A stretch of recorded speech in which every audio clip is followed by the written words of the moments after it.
Bonjour à tous, je vous remercie de votre présence, mais je vous remercie surtout vous, Olga Anokina, pour l'invitation que tu m'as faite et qui m'honore beaucoup, et aussi pour ta confiance.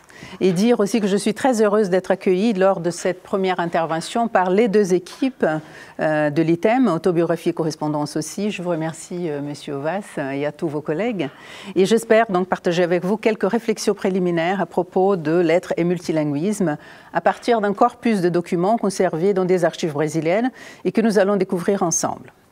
Donc, pour ce qui est de mon plan, j'aimerais vous présenter en point 2, déjà mon introduction était très rapide, je vous présenterai brièvement quelques traits bio-bibliographiques des auteurs du XXe siècle, afin de les contextualiser. Deux écrivains canoniques de la littérature brésilienne, Mário de Andrade et João Guimarães Rosa, et l'autre, Arthur Ramos, comme l'un des fondateurs des sciences sociales au Brésil. Trois épistoliers que nous avons choisis du fait que leur correspondance d'une manière générale et leur correspondance multilingue en particulier sont plus ou moins connues, mais à mon sens renferment des éléments d'analyse intéressants, pas très connus même au Brésil. Et ensuite, nous présenterons les deux institutions publiques brésiliennes où sont conservées les archives personnelles que nous avons consultées, surtout dans le cadre de nos recherches sur la correspondance de Mário de Andrade et Arthur Ramos, qui a fait l'objet d'une recherche postdoctorale. Ensuite, nous allons aussi observer dans la présentation d'un corpus de lettres, nous avons observé et commenté quelques phénomènes présents dans les manuscrits qui composent notre corpus. Et dès maintenant, je tiens à remercier Madame Elisabeth Ribas, qui est la coordinatrice de l'archive de l'Institut d'études brésiliennes, d'où viennent la plupart des manuscrits que nous allons montrer, à l'exception des lettres d'Arthur Ramos, qui se trouvent ailleurs, dans la Bibliothèque nationale. Mais Madame Elisabeth Ribas de l'IEB, comme on l'appelle au Brésil, je la remercie parce que son aide a été fondamentale pour que je puisse avoir les documents et donc vous offrir ici la primeur d'une série de manuscrits que je crois que vous serez certainement les premiers à voir en dehors du Brésil. Et enfin, nous terminerons notre présentation par en soulevant quelques questions qui permettraient d'indiquer les particularités des correspondances multilingues à partir de corpus que nous avons choisis, un corpus un peu divers, mais l'analyse de ces manuscrits peuvent aussi nous renvoyer au problème de la traduction et édition des manuscrits d'une manière un peu plus large. Et je pense ici surtout au contexte brésilien. Nous avons aussi beaucoup d'éléments pour réfléchir à cette raison, pourquoi s'intéresser aux correspondances multilingues là-bas ou même ailleurs, même ici en France. Donc, je passe à la présentation très rapide des épistoliers, en commençant par Arthur Ramos, qui est un médecin, psychiatre, psychanalyste, folkloriste, anthropologue, professeur universitaire et qui a été le premier directeur, ça c'est quelque chose, c'est un trait de sa biographie qu'on ignore souvent, il a été le premier directeur du département de sciences sociales de l'UNESCO dès 1949, dès qu'il a été créé. Arthur Ramos, qui est médecin de formation, est devenu anthropologue. Il s'est illustré dans les années 30, 40. Il a été très connu au Brésil et surtout sur le plan international comme un grand africaniste, comme on disait à l'époque. Il a été, comme je vous ai dit, j'ai fait des recherches sur j'ai relevé le dialogue épistolaire entre Arthur Ramos et Mário de Andrade, et ils ont été, pendant les années 30, 40, ils ont beaucoup collaboré ensemble, et c'est un personnage aussi dont les lettres sont à découvrir. Donc, quant aux œuvres principales, je citerai O Negro Brasileiro, au folklore negro du Brésil. J'imagine qu'en lisant, vous découvrez un peu le titre, je ne vais pas le traduire. Mais comme correspondance éditée, il n'y a qu'un seul ouvrage. Ce sont les cartes et les lettres de Edson Carneiro, un collaborateur d'Arthur Ramos, ces lettres qui ont été publiées en 1987, seulement dans un sens, c'est-à-dire c'est la correspondance passive d'Arthur Ramos et donc les lettres de ce collaborateur baïanais qui a été lui aussi un homme qui a beaucoup travaillé pour l'organisation des études sur la culture noire, pour la valorisation surtout des rites et des religions afro-brésiliennes à cette époque-là. Qu'est-ce que je pourrais dire encore sur Arthur Ramos? Il est également connu comme un des introducteurs de la psychanalyse au Brésil. Il a été formé, il est né en Alagoas, qui est un état du nord-est, qui est peint là en haut, tout petit, peint en bleu. N'est-ce pas? Il a fait ses études à Bahia avant de s'installer dans les années 30 à Rio de Janeiro, qui à l'époque était la capitale du Brésil. Et bon, pour cette raison, on ne le verra pas, mais il a échangé, Arthur Ramos, encore quand il faisait des études à Bahia, il a créé un groupe, il faisait partie d'un groupe de médecins qui s'intéressaient à l'œuvre de Freud, raison pour laquelle, si on parle et si on pense aux compétences linguistiques que je vais soulever pour ces trois auteurs, ils sont tous des auteurs qui lisent et qui parlent plusieurs langues, mais Arthur Ramos, qui n'était pas, disons, du milieu littéraire, il était au moins un grand lecteur de l'allemand, de l'anglais, de l'espagnol, et bien sûr d'autres langues, et ça on peut s'en rendre compte à partir des œuvres citées par lui et qui n'étaient pas, si on imagine les années 20-30, qui n'étaient pas encore traduites en portugais. Ensuite, je passerai, Mário de Andrade, de même que Guimarães Rosa, mais Mário de Andrade, c'est le grand nom, on pourrait ainsi dire, de la littérature brésilienne du XXe siècle, l'écrivain moderniste, un grand polygraphe, poète, romancier, musicologue, musicien, ethnographe, folkloriste, critique d'art, comme on disait à l'époque, qui s'est beaucoup justement intéressé aussi aux études noires, au folklore des Noirs au Brésil, raison pour laquelle, comme je vous ai dit, il a eu d'intenses collaborations avec Arthur Ramos, particulièrement dans une deuxième phase de sa vie, je pourrais appeler ça deuxième phase, qui est celle qui a lieu en 1935. Le mouvement moderniste au Brésil, juste pour vous placer un petit peu le cadre temporel, c'est dans les années 20, donc de 22, où il y a eu la célèbre Semana de Arte Moderne, dont Mário de Andrade a été un des chefs de file, et il est resté, disons, un nom complètement associé à ce mouvement. Donc ça s'étend jusqu'aux années 30. Mais Mário de Andrade, qui après va se déployer sur beaucoup d'autres disciplines, à partir de 1935, il occupe un poste, disons, public. Il est devenu le premier directeur du département de culture de São Paulo. Ça a été la première... qu'aujourd'hui, nous avons au niveau des villes et au niveau des États au Brésil, des secretarias de cultura, de secrétariat de la culture. Et là, ça a été la première expérience. Et on pourrait dire que dans ces 3 ans qu'il a occupé ce poste, Mário de Andrade l'a pratiquement laissé et créé toute la trame, disons, et laissé toutes les directives de ce qui allait ensuite se déployer dans ce qu'on appelle aujourd'hui le secrétariat. Donc, c'est les grands concepteurs de cette maille que nous avons aujourd'hui au Brésil, des secretarias de cultura. Il a créé énormément d'institutions, dont l'IFAM. Je ne sais pas si parmi vous, il y a des Brésiliens ou des gens qui connaissent aussi tout le travail qui a été fait à l'époque sur le patrimoine.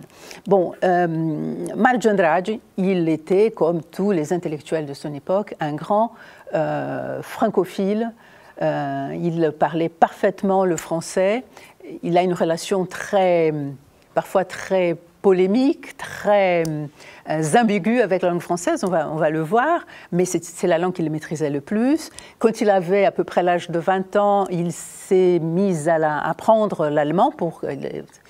Mário de Andrade, avant de devenir écrivain, il a failli suivre une carrière de musicien, de pianiste, Hein, il a fait musique de chambre, bon, pour des raisons personnelles que je ne pourrais pas évoquer ici. Il a abandonné sa carrière de pianiste pour embrasser, et là c'était enfin, très bien pour nous, vraiment pour se dédier surtout à la littérature, mais en parallèle il menait, et donc là aussi sur le champ de la musicologie, il s'est distingué. N'est-ce pas? Et donc, nous allons voir que parmi donc les personnes avec qui il se correspond, nous allons avoir aussi bien des écrivains, des intellectuels, mais des intellectuels des sciences humaines comme Arthur Rams, mais nous allons avoir aussi tout un pan de personnes qui s'intéressent à la musique, à la musicologie, et dont il est devenu une référence aussi. Il a mené des recherches pionnières sur ce champ pour le folklore et la musique brésilienne à ce moment-là. Ses œuvres principales, je cite ici, bon, il y en a plusieurs, mais je cite surtout Amar, verbe intransitivo, qui est de 1927, Macunaíma, o herói sem nenhum caráter, qui est de 28. Pourquoi je cite surtout ces deux ouvrages? Parce que ce sont les deux principaux ouvrages en prose et qui sont traduits en français. N'est-ce pas? Amar, verbe intransitivo, aimer, verbe intransitif, et Macunaíma, qui a été une des grandes traductions. Je vais vous le faire passer. Macunaíma est, contrairement à ce qui se passe avec Guimarães Rosa, je vais le passer.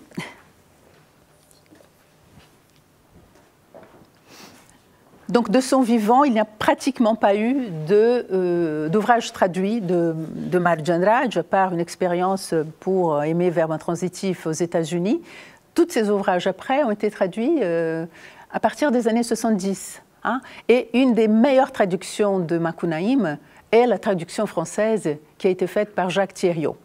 Jacques Thériault, à qui le seul fait de prononcer son nom m'émeut beaucoup parce qu'il a été directeur de l'Alliance française de São Paulo dans les années 70 et c'est grâce à lui que, bon, moi, venant d'une famille très humble, je voulais apprendre le français et c'est ce monsieur qui m'a offert une bourse d'études et que j'ai pu suivre donc les études de français. Donc Jacques Thériault, il a, en plus de cette générosité, il a été un des grands traducteurs brésiliens. Il a fait connaître donc Macunaíma, qui est devenu une référence parmi les traductions de Mário de Andrade. Et Macunaíma, voilà. Et pour la correspondance éditée de Mário de Andrade, c'est effectivement l'intellectuel, l'écrivain brésilien qui est dont on a le plus édité les correspondances. Et ça se doit, vous allez voir, grâce au travail qui est mené surtout par Marcos Antônio de Moraes au sein de l'Institut d'études brésiliennes. C'est le seul écrivain dont on a cette correspondance systématique. Donc je parlais de Macunaíma comme un des grands ouvrages brésiliens de notre littérature au XXe siècle. Je crois qu'avec Guimarães Rosa, que nous verrons tout de suite, voilà, Mário de Andrade, et Guimarães Rosa sont les auteurs des deux grands ouvrages de la littérature brésilienne, connus mondialement, Macunaíma d'un côté et Grande Sertão Veredas. Ici, avant de passer à Guimarães Rosa, et Mário de Andrade, c'est l'âme de São Paulo. Hein, c'est vraiment le mouvement moderniste est parti de là. São Paulo qui, à l'époque, n'est pas São Paulo État, mais surtout la ville de São Paulo. Et Mário de Andrade, il est c'est l'âme aussi d'une ville, cette ville qui s'appelle São Paulo, et qui n'est pas cette mégapole qu'on connaît aujourd'hui. À l'époque, je parle des années 20-30, São Paulo commençait vraiment son essor de développement. C'était une ville, pour que vous ayez une idée, c'est d'ailleurs notre directeur commun de recherche, n'est-ce pas, Monique Mário Carelli, un franco-brésilien malheureusement décédé très tôt et qui a fait des études et une recherche très importante et qui a montré, n'est-ce pas, que dans les années 30, 65% de la population de São Paulo, de la ville de São Paulo, était d'origine italienne. Hein, c'est quelque chose, pour ceux qui connaissent le Brésil, il suffit ce ne sera pas étonnant de retrouver des Brésiliens au nom italien. Donc, quand Mário de Andrade se penche sur un certain nombre de questions, voilà, il parle de son terrain, de sa ville, qui est une ville d'immigrés, qui avait beaucoup, d'ailleurs, pour cette raison, séduit Blaise Cendrars quand il a fait la visite du Brésil. accompagné par des écrivains brésiliens, dont Oswald de Andrade aussi, qui n'est pas ni le frère, simplement un ami, un compagnon, n'est-ce pas, de mouvement de Mário de Andrade. Et donc, voilà. Je voulais juste vous montrer là aussi que Mário de Andrade, qui maîtrisait très bien le français, il a écrit une nouvelle qui s'appelle Atrás da Catedral de Rouen, derrière la cathédrale de Rouen, publiée donc posthumement en 1976 et qu'on pourrait classer comme un conte, une nouvelle multilingue, puisque là j'ai souligné en bleu, et ça c'est tout le long de la vingtaine de pages, le portugais, puisque le personnage principal est une gouvernante française, une préceptrice plutôt française, il faut absolument lire le français pour pouvoir comprendre ce texte qui est écrit dans ces deux langues. Donc là, c'est la nouvelle où la langue française apparaît d'une manière beaucoup plus évidente. De même que Mário de Andrade, lorsqu'il lisait, et ça, il y a des travaux qui sont formidables et qui sont faits à partir des notes marginales de Mário de Andrade dans différents ouvrages, mais quand il lit des ouvrages en français, Mário de Andrade, il fait ses notes en marge sont faites aussi en français. Donc j'avais des centaines d'exemples à vous montrer, mais je voulais surtout vous montrer ces deux exemples-là pour vous parler de cette relation de Mário de Andrade avec la langue française. Ensuite, je passe donc à Guimarães Rosa, qui était, comme Arthur Ramos, médecin, écrivain, diplomate, membre de l'Académie brésilienne des lettres, et qui est aussi le grand nom. Enfin, je fais là une approximation peut-être un peu, je ne crois pas exagérée, mais c'est un peu le Joyce brésilien, n'est-ce pas? Et donc, il a écrit Sagarana, mais son œuvre, son chef-d'œuvre, vraiment, Grandes Sertão Veredas. Voilà, deux ouvrages avec Macunaíma qui marquent la littérature brésilienne du XXe siècle, et Corpo de Baile. Je cite ces œuvres parce que aussi, pareillement, ce sont les œuvres qui ont été les plus traduites à l'étranger, traduites en français. Et d'ailleurs, je tiens à vous signaler, je vais vous passer après parce que je vais avoir besoin de faire une citation. Ça, c'est d'ailleurs Grandes Sertão Veredas, ce qui n'est pas un ouvrage facile, c'est vraiment... vous allez voir, Guimarães Rosa est un créateur très important. Je ne sais pas si Mário de Andrade lui-même considérait Macunaíma intraduisible. Grandes Sertão Veredas pose les grands défis aux traducteurs. Nous allons voir ça dans les correspondances qu'il déploie avec ses traducteurs.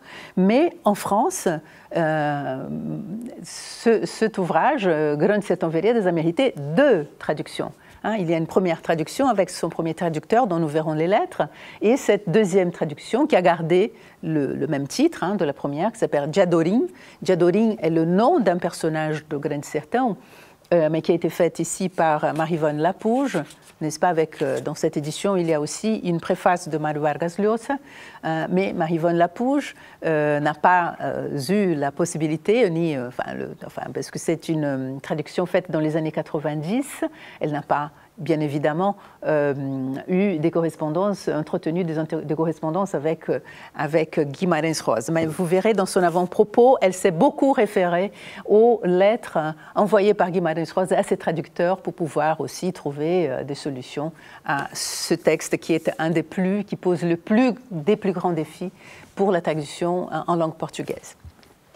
Donc, Guimarães Rosa, il a quelques correspondances éditées, mais là, je cite surtout, pas au même nombre que Mário de Andrade, mais là, je cite surtout les correspondances éditées avec les traducteurs. Nous avons 2 volumes, Correspondência com seu tradutor italiano Edoardo Bizzarri, de 72, la première édition qui a été rééditée récemment en 2003, et la correspondance avec son traducteur allemand, Kurt Meyer-Clason, en 2003.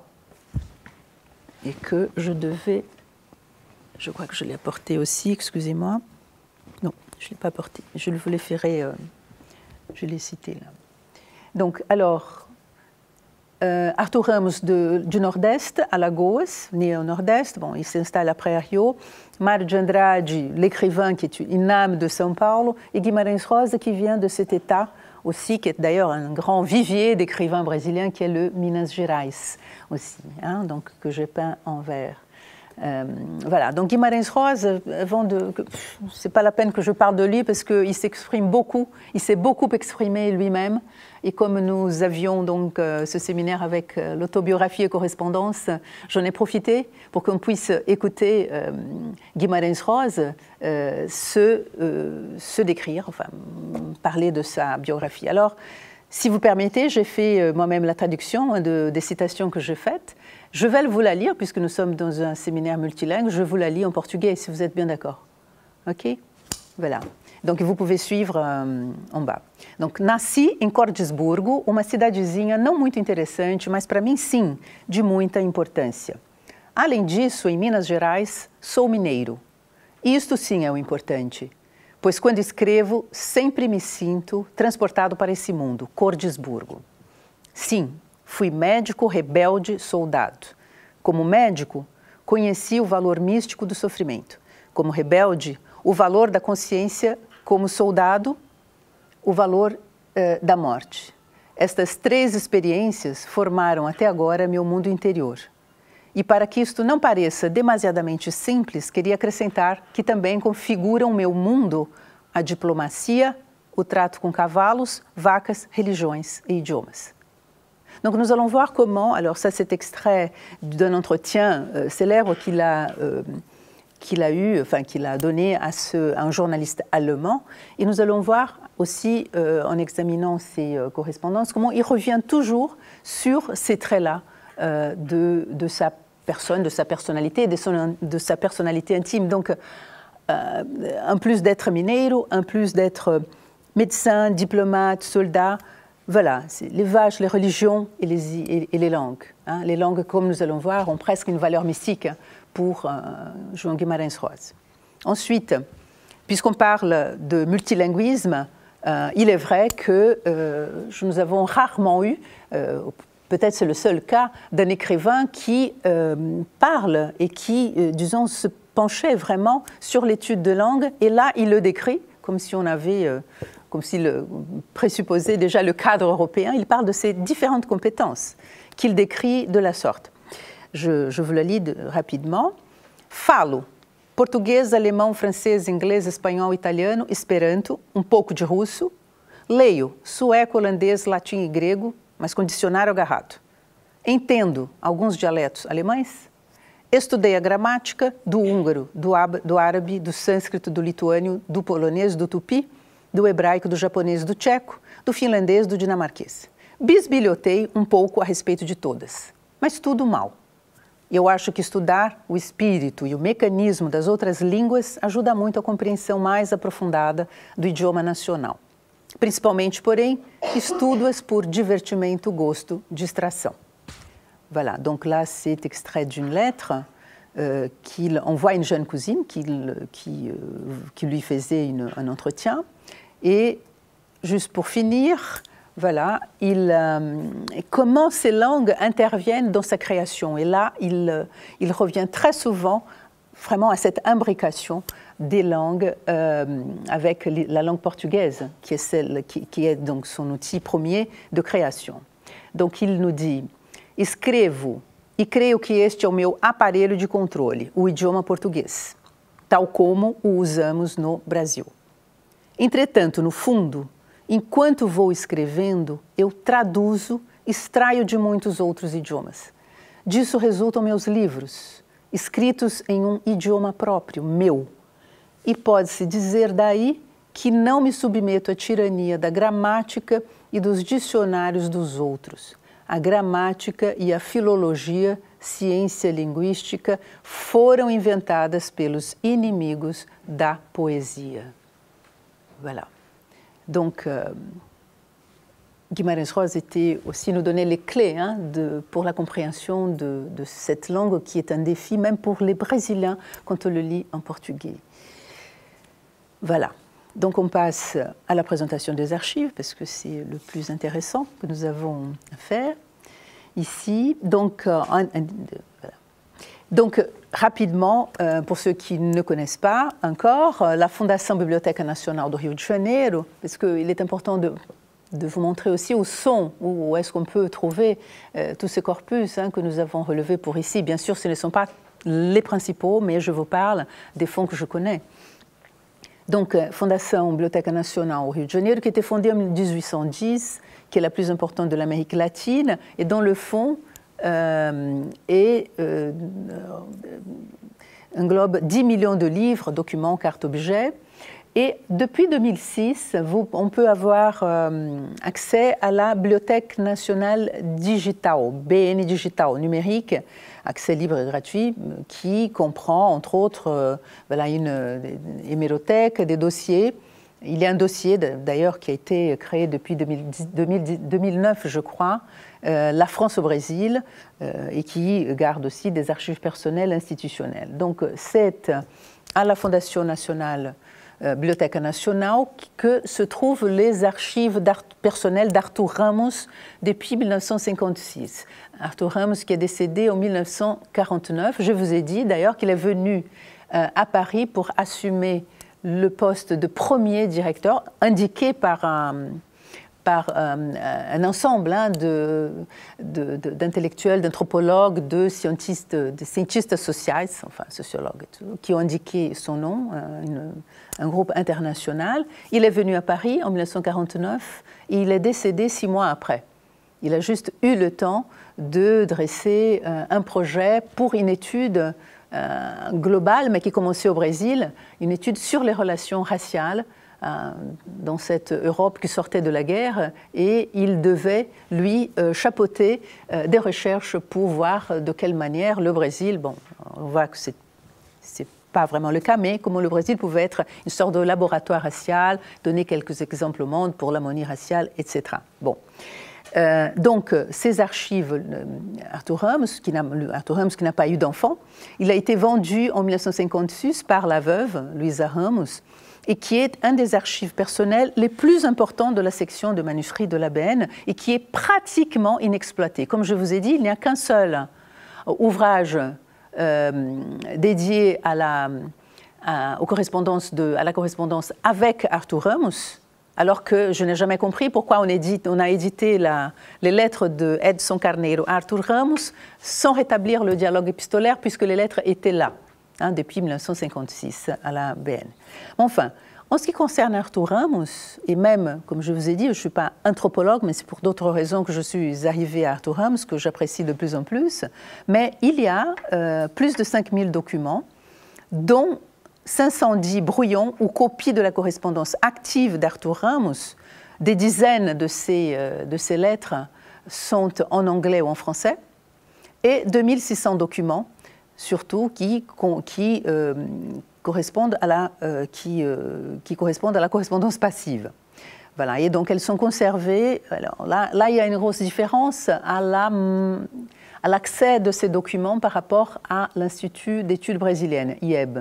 Parce que c'est un peu pénible, disons, quand on a des problèmes de vue, on ne peut avoir accès à ces documents. Et donc, je vous ai apporté des images, mais à partir des microfilms, où quelques-uns sont disponibilisés en PDF sur la Bibliothèque nationale numérique, dont on peut avoir accès depuis ici, depuis n'importe quel endroit, mais pas d'une manière systématique. Donc, il faut absolument aller sur place si on veut être sûr d'avoir l'ensemble de ces documents.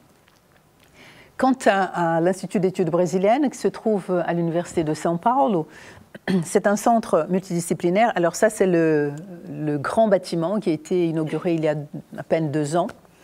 Je ne sais, ceux qui connaissent le Brésil ne connaissent peut-être pas encore ce bâtiment, comme Monique, je crois. Voilà, donc c'est l'IEB maintenant qui est dans ce bâtiment, occupe une partie de ce document, la partie la plus longue que vous voyez là. C'est un centre multidisciplinaire de recherche et documentation créé en 1962 par l'historien Serge Buarque de Holanda, qui est le papa de Chico Buarque de Holanda, le compositeur et le musicien, donc, et qui était enseignant à l'Université de São Paulo. Et qui comprend, le IEB, il comprend deux parties. Il y a une bibliothèque avec plus de 180 000 volumes, avec des œuvres rares depuis le XVIe siècle, et les archives IEB, dont, voilà, je vous mets aussi le site. Je vais vous détailler un petit peu plus l'archive IEB dans le slide suivant. Mais vous en avez déjà toute une description et surtout un catalogue électronique que vous pouvez, disons, consulter à partir de ce site qui est indiqué en bas. Et voilà, donc l'archive IEB, je vous ai mis ici des photos de la salle de consultation. C'est un fonds unique au Brésil, constitué donc des archives personnelles, bibliothèque d'écrivains, d'artistes, d'intellectuels brésiliens, de quelques manuscrits partiels ou complets d'œuvres comme Macunaíma, manuscrits partiels. Hein. De Vidas Secas, il y a le manuscrit Vie aride, c'est un ouvrage de Graciliano Ramos, pour les brésilianistes qui sont là. C'est un ouvrage aussi, c'est un des grands ouvrages brésiliens et qui vient d'être traduit, qui a été récemment traduit en France et en français par Mathieu Doss, que Olga a reçu récemment dans ses séminaires. Bon, donc parmi ces 500 000 documents, il y a 34 000 lettres. Et la mise en place effective de l'archive IEB, hein, l'Institut a été créé, mais les archives IEB, ils ont effectivement pris naissance avec l'acquisition des archives personnelles, surtout avec les archives du fonds Mário de Andrade. Et en ce qui concerne le fonds Mário de Andrade, c'est, comme je vous ai dit, les lettres, la conservation, les fonds les mieux organisés aujourd'hui, je crois, du Brésil. Je crois qu'on n'exagère pas en les disant, parce que tout est catalogué. Donc vous avez une description vraiment très détaillée pratiquement de chaque lettre. Et donc, Mário de Andrade, qui se disait lui-même subir ou souffrir d'un gigantisme épistolaire, n'est-ce pas? Parfois, il écrivait 8 à 10 lettres par jour, n'est-ce pas?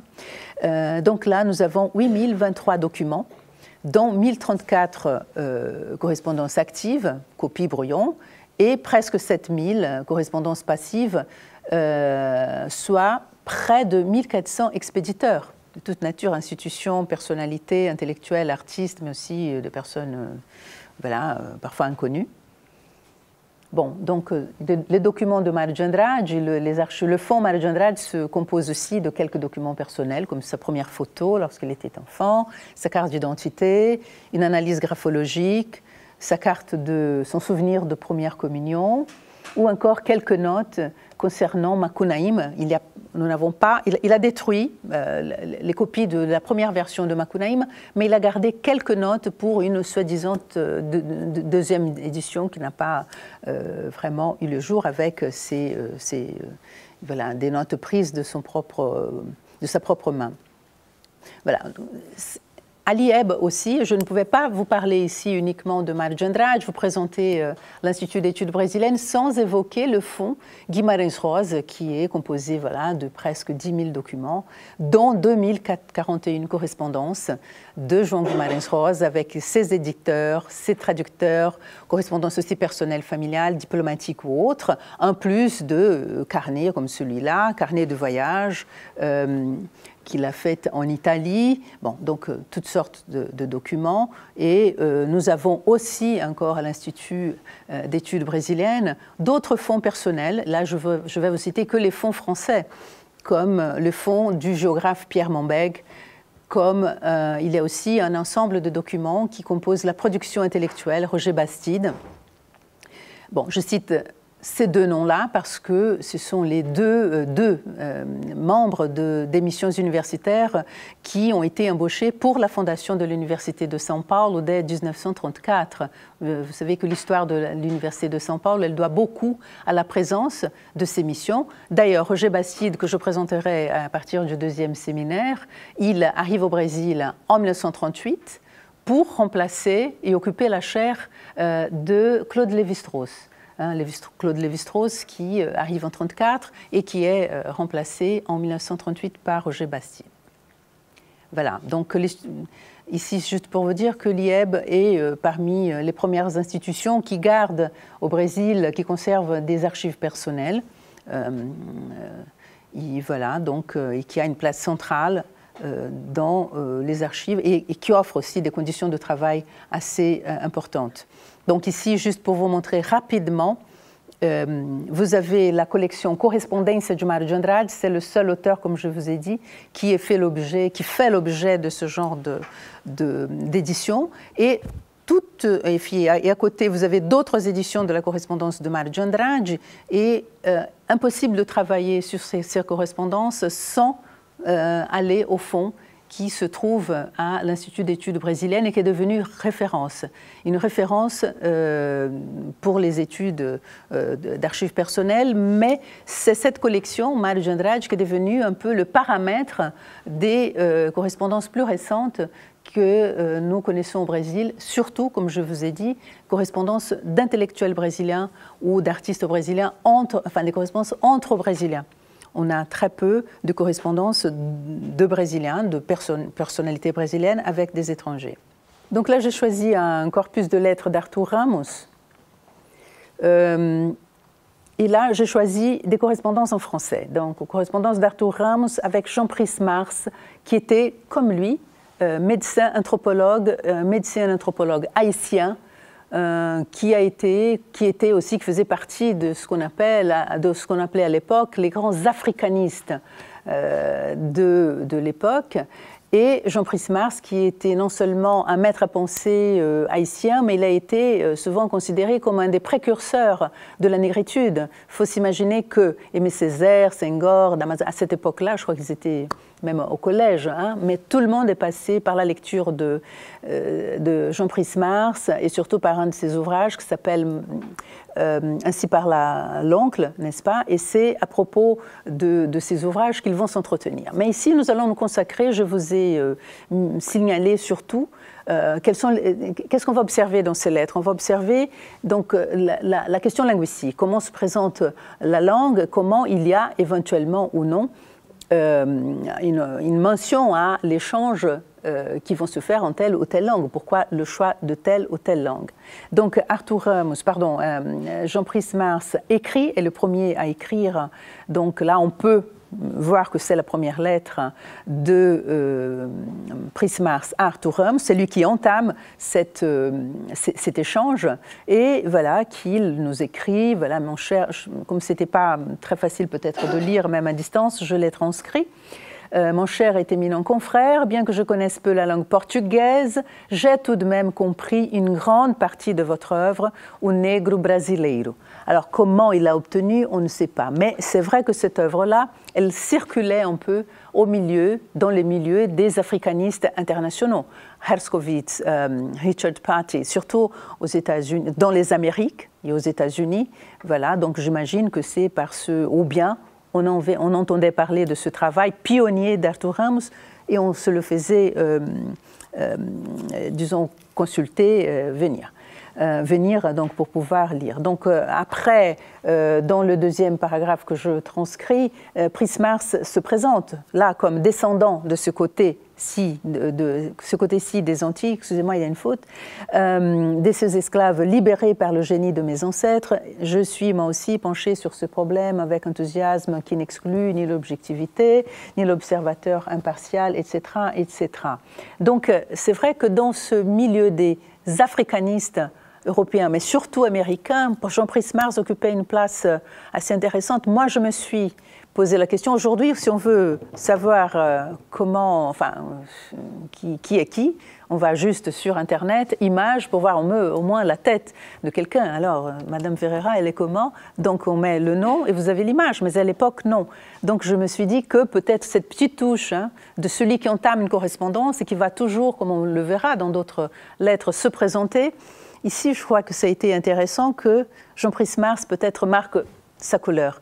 N'est-ce pas? Bon, ok, il était haïtien, il n'était pas nécessairement noir, parce que dans ce milieu d'africanistes, quand on pense à tout ce réseau-là, c'est vrai il est un des rares, disons, afrodescendants. Ensuite, la réponse donc, à cette correspondance d'Arthur Ramos à Jean-Brice Mars, à partir du brouillon que nous retrouvons à la Bibliothèque nationale, est en français. Et donc là, il reprend la même formule. Hein. Mon cher et éminent confrère, j'ai reçu, voilà, avec un E, votre lettre du 28 avril, voilà, se corrige, et votre ouvrage, ainsi par à l'oncle, que j'ai lu avec beaucoup d'intérêt et de profit. Voilà, donc, qu'il l'a rayé, puisque là, elle peut-être écrire abril, qui est le avril en français. Bon, ensuite, ça c'est un brouillon. Lire Arthur Ramos est très difficile, il était médecin, et donc il a aussi une écriture de médecin. Et dans un brouillon, je vous assure que ce n'était pas toujours évident. Donc, oui. Ensuite, il y a un deuxième brouillon de lettres en français à Jean-Brice Mars, d'Arthur Ramos à Jean-Brice Mars, le 1er décembre 1936. Et là, ce que j'ai trouvé intéressant, c'est qu'on peut remarquer qu'il y a une main qui corrige, que j'ai signalée là en rouge. Alors, qui est cette main qui corrige? Quelle est la main qui corrige? Le français serait-il, pour cette entité, une langue étrangère aussi? Peut-être quelqu'un qui la maîtrisait mieux. Est-ce que c'était sa femme? On ne peut pas affirmer, même si on sait que cette femme, qui était d'ailleurs une très bonne amie de Mário de Andrade, Madame Luisa Ramos, n'est-ce pas, et très cultivée, qui jouait du piano, etc. Bon, donc, on peut s'imaginer, à cette époque-là, ils sont déjà mariés, que c'est cette main-là qui corrige. Et là, vous avez vu, j'ai noté les corrections. Donc, vous avez eu la bonté, on a rayé et on a corrigé. Vous avez bien voulu. Voilà, je suis moi-même, corrigé aussi, j'ai de ma part.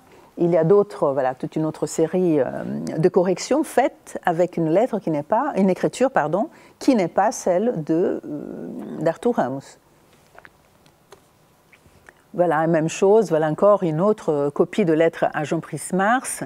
Alors là, curieusement, c'est une lettre qui a 4 pages où, après la lecture, Arthur Ramos va commenter, ainsi par l'oncle, à Jean-Brice Mars. Mais, et c'est la seule lettre, parce qu'il y aura encore une autre, la suivante sera en français, mais cette lettre-là, il l'écrit en portugais, voilà, prezado eminente amigo, il explique pourquoi. Permita-me que lhe escreva em português para assim exprimir melhor meu pensamento. Permettez-moi de vous écrire en portugais, alors que Jean-Brice Mars, dans sa première lettre, avait dit qu'il a eu un peu de mal, mais qu'il avait réussi quand même à lire O Negro Brasileiro en portugais, n'est-ce pas? Et Arthur Ramos, qui va commenter l'œuvre de son collègue haïtien, il dit, voilà, permettez-moi de vous écrire en portugais pour que je puisse ainsi mieux exprimer ma pensée. C'est la seule lettre en portugais. Est-ce que cela se doit à la longueur et au contenu? Il va commenter des ouvrages, faire la critique d'un autre chercheur brésilien, on ne sait pas. Mais dans la lettre suivante, Arthur Ramos revient à la langue française. Et aussi avec des corrections que là, c'est peut-être son écriture ou pas, il faudrait le voir avec un peu plus. Ce n'est pas la même écriture de l'autre correction, mais ce n'est pas non plus exactement, je me suis penchée un petit peu, l'écriture d'Arthur Ramos.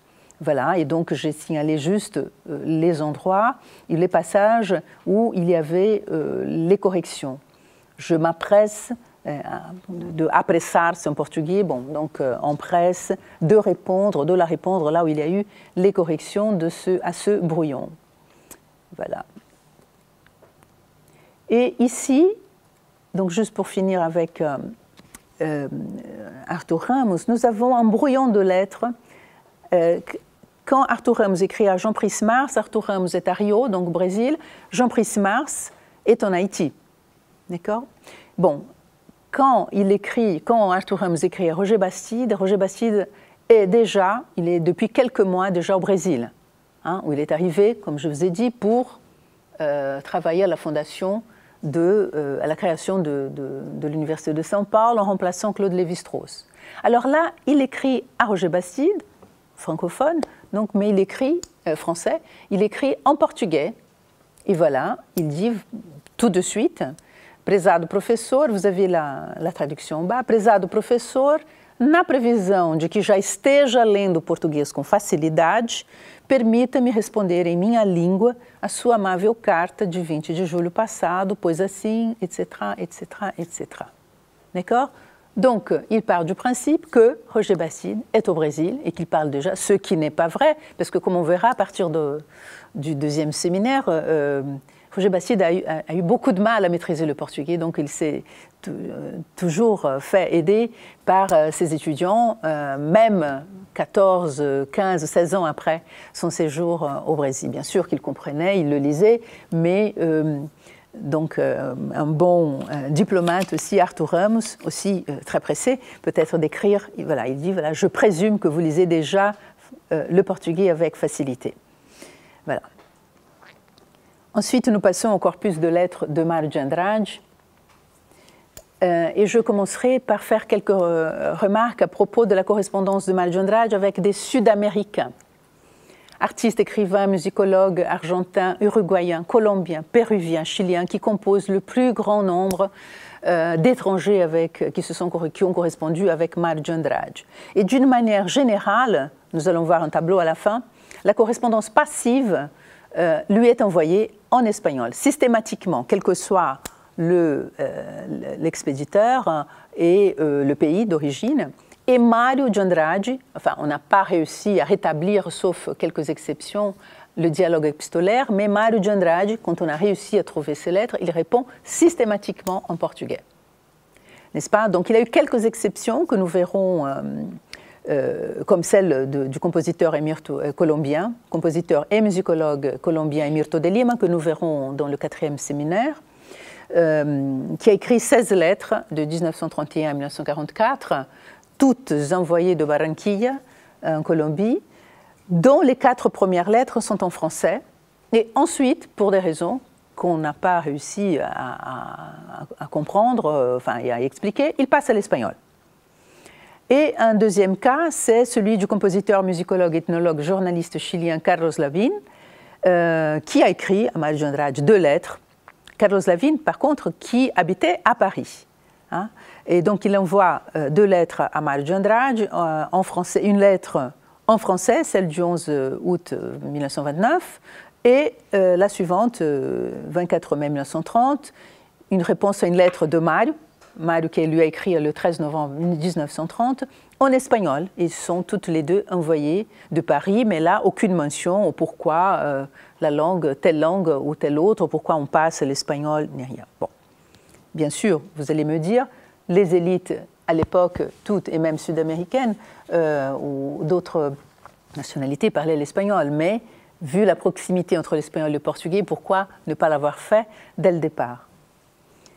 Bon, ici nous avons donc un exemple de correspondance entre Mário de Andrade et les Sud-Américains. C'est la première lettre du musicologue Francisco Kurt Lange, un Uruguayen d'origine allemande, à Mário de Andrade, écrite, envoyée de Montevideo le 20 novembre 1932.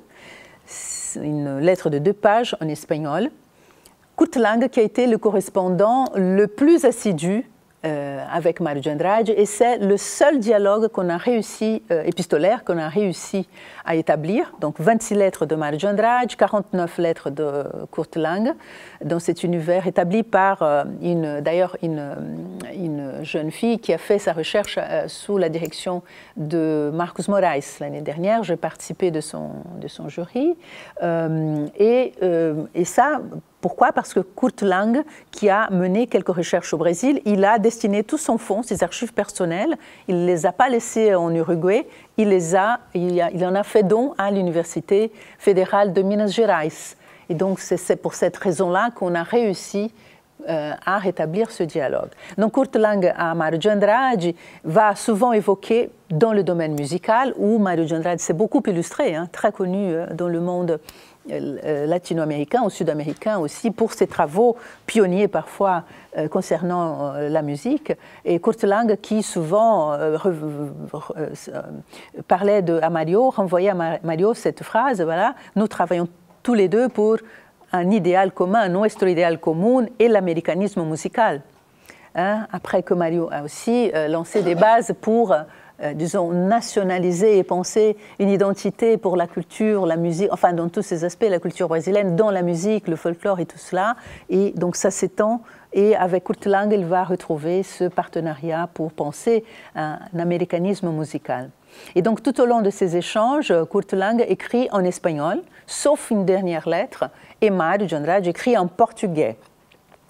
Donc dans cette dernière lettre de Kurt Lang, elle est très intéressante. Il se trouve au Brésil parce qu'il avait fait des recherches sur le baroque à Minas Gerais.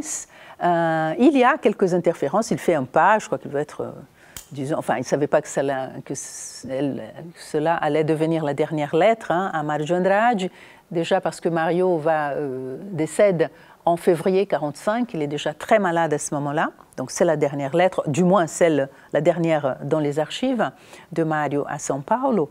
Mais en voulant faire ce pas, il écrit en portugais, parce qu'il il était un petit peu dans le bain, il s'était établi à Rio. Il lui écrit en portugais, c'est vrai, depuis Rio de Janeiro, mais il y a quand même des interférences de l'espagnol. Donc, comme je pourrais dire qu'il laisse un peu la trace de son accent, n'est-ce pas? Là, quand il écrit « Dejo a você », as últimas edições da coopéração. Voilà, en bleu, entre crochets, j'ai mis la formule en portugais. Vérifique no pé de cada página inicial o número da edição e mande-me dizer para o Rio de Janeiro, on ne dirait pas ça en portugais, aqui no Rio, quais são, au lieu de quais são, os números que faltam para remeter-os à você. Donc là, il y a aussi bien des problèmes de lexical que syntaxiques, mais voilà, des interférences que l'on va retrouver jusqu'à la fin. Sinto muito não ter, je regrette beaucoup.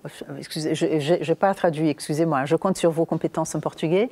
Sinto muito não ter tido oportunidade de conversar com você, mas voltarei talvez em janeiro. Je regrette de ne pas avoir eu l'occasion de discuter avec vous, mais je reviendrai peut-être en janvier, etc., etc., etc. Voilà, donc ça c'est une lettre assez curieuse de la part de Francis Kurt Lang. Ensuite, j'ai choisi un autre, au sein de ces corpus, les correspondances de Mário de Andrade avec le peintre lituanien Lazar Segal, qui est un peintre lituanien qui est un grand nom de la peinture brésilienne et qui a immigré dans les années 20 à São Paulo. Alors, il avait déjà de la famille, Lazar Segal avait déjà de la famille installée au Brésil. Et là, c'est curieux parce que nous n'avons pas réussi à trouver quelle est la règle dans la langue choisie pour ces correspondances. Quel contrat linguistique il y avait dans ces échanges épistolaires, puisque dans sa première lettre du 19 septembre 1925, bon, et bien sûr, je ne pourrais pas rentrer dans les contenus de chaque lettre, vu le temps qui passe très vite, et j'ai encore pas mal de choses à vous montrer. Donc dans cette première lettre, Lazar Segal écrit en portugais. D'ailleurs, en portugais sans faute, où il n'y a pas trace d'aucune langue. Ce n'est pas comme la lettre de Francis Kurt Lang, où il n'y a pas de correction non plus. Et à cette époque-là, il n'était pas encore marié à une Brésilienne, aussi d'origine lituanienne, et comme lui. Donc, c'est la première lettre présente dans le fond de Mário de Andrade qui est en portugais. Est-ce que c'est une lettre traduite? On ne sait pas, parce que c'est vraiment un portugais parfait.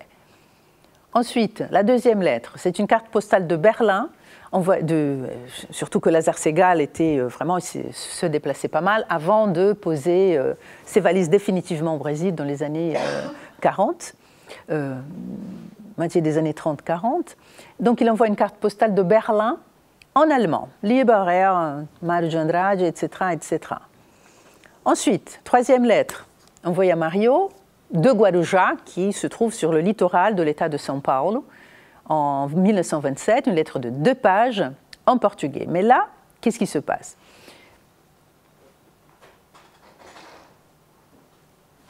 Lazar Segal demande l'intervention de Mário de Andrade auprès des autorités brésiliennes parce qu'il voulait obtenir la nationalité brésilienne. Mais, vous avez remarqué, il y a une écriture différente. C'est une lettre en portugais.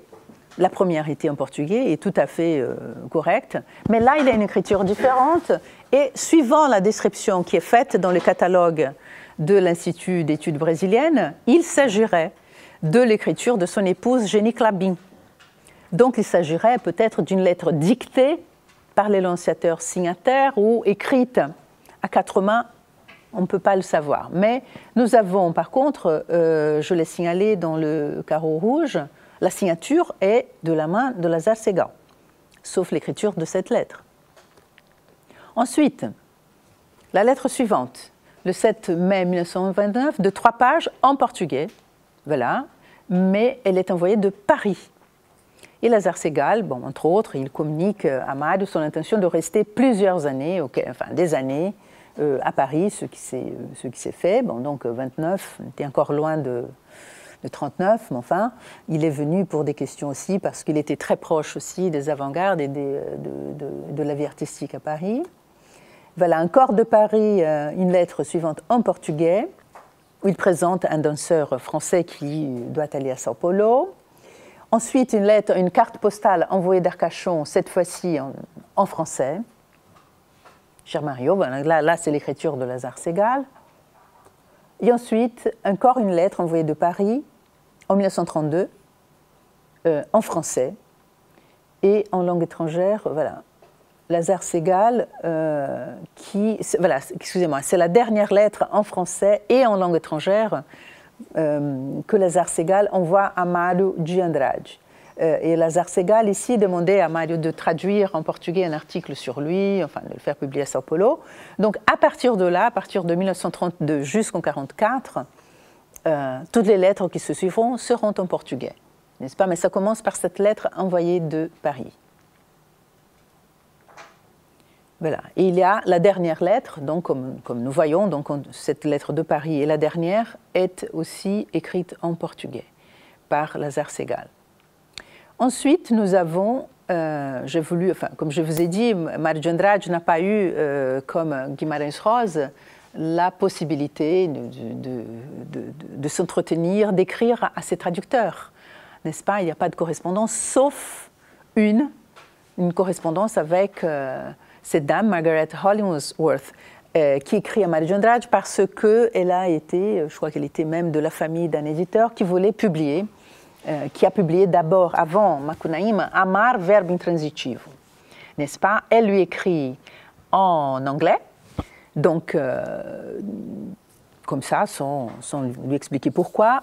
Par contre, il y a quelque chose d'assez curieux, et qu'on va retrouver un petit peu dans la correspondance aussi de João Guimarães Rosa avec ses traducteurs, c'est que cette dame, Margaret Hollingsworth, communique à Mário de Andrade ses interventions traductologiques, éditoriales, personnelles, dans un texte qui n'est pas, disons, réputé pour sa difficulté linguistique, comme Amar verbe intransitivo, mais elle lui dit, entre autres, qu'elle a dû faire toutes ces modifications, songeant au public américain, et songeant aussi aux éditeurs. Donc, qu'est-ce qu'elle communique à Mario? Qu'elle a fait des coupures, des raccourcis, des changements de point de vue. Donc, elle passe de la première personne à la troisième personne. Il y a des scènes, des descriptions et quelques autres choses, another few things. Elle dit, voilà, qu'elle ajoute afin d'allonger le livre. Voilà, parce que sinon, ça risquait de ne pas plaire aux éditeurs. Voilà, et j'ai reformulé. Donc, elle a ajouté des pages, des pages, des pages. Par exemple, elle a ajouté, entre autres, une scène d'un dîner, voilà, qu'elle décrit à sa sauce, n'est-ce pas? Parce que sinon, le livre ne passerait pas aux États-Unis. Bon, donc nous avons cette lettre de Madame Hollingsworth à Mário de Andrade. Nous n'avons pas la réponse, malheureusement, n'est-ce pas? Mais en croisant cette lettre avec bon, Mário de Andrade, vous allez voir, il est très, très gêné par ces libertés que prend sa traductrice, mais elle lui explique ça d'un ton tout à fait naturel, sans aucun état d'âme, n'est-ce pas? Et ces réactions, ils vont être, on peut les observer dans une lettre qu'il envoie à un ami qui était beaucoup plus âgé que lui, mais c'était en général son plus grand lecteur, son principal lecteur, Pio Lourenço Correia, n'est-ce pas? C'est chez lui, c'est un homme qui était un grand propriétaire de terre, un fazendeiro, mais très illustré, très cultivé. Quand Mário de Andrade avait besoin de se reposer et vraiment de se concentrer sur son écriture, il aller dans la ferme de Pio Lourenço, dans l'intérieur, comme on dit au Brésil, hein, dans la province de São Paulo. Et c'est là, du temps qu'il a écrit d'un jet la première version de Macunaíma. Pio Lourenço, qui était donc son premier lecteur, et lui dit dans cette lettre de 1934, il lui parle des tremendas desilusões, des déceptions énormes avec la Traditora. Donc Mário, en portugais, voilà, dans cet extrait que je vous ai transmis là, en faisant bien sûr allusion à cette fameuse expression, hein, traduttore et traditore. Voilà, donc il parle de Madame Hollingsworth comme là, au lieu de traduttore en portugais, il dit la traditora, a traditore, etc. Voilà, vous avez vu dans un seul paragraphe, chaque fois qu'il évoque cette personne et les désillusions, voilà, les déceptions qu'il a eues, il l'appelle la traditore. Et donc, il y a par contre un passage là que j'ai souligné et que je vous ai traduit.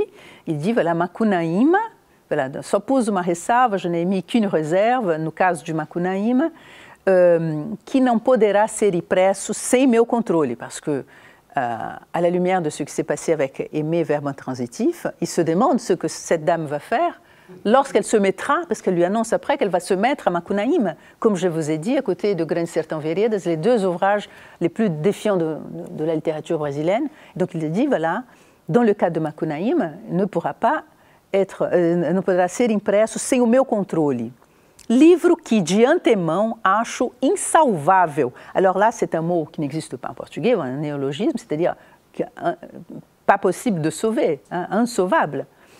Em qualquer tradução, de n'importe quelle traduction, não apenas por causa da língua, como pelos tiques de folclore intraduzíveis, etc., etc., etc. Voilà. Mais après, il annonce qu'il s'est senti, voilà, cette partie, je ne l'ai pas traduite, mais il dit, voilà, je me suis senti dans l'obligation morale, hein, d'écrire à la traditore pour la remercier. Hein, c'est la dernière référence qu'il fait. E sempre com delicadeza, et toujours avec un peu de délicatesse. Je ne sais pas si elle... je traduis, voilà. Não sei se ela se zangou, mas depois de receber a carta, nunca mais me escreveu. Je ne sais pas si elle s'est fâchée, parce qu'après qu'elle a reçu cette lettre, elle ne m'a jamais plus écrit. Bon. Et là, c'est là qu'on va faire la transition donc, pour les corpus de lettres de João Guimarães Rosa. Et bien sûr, j'ai choisi un corpus de lettres de João Guimarães Rosa avec ses traducteurs. Bon, en plus des autres documents, comme je vous ai dit, que Madame Ribas de l'Institut d'études brésiliennes nous a livrés.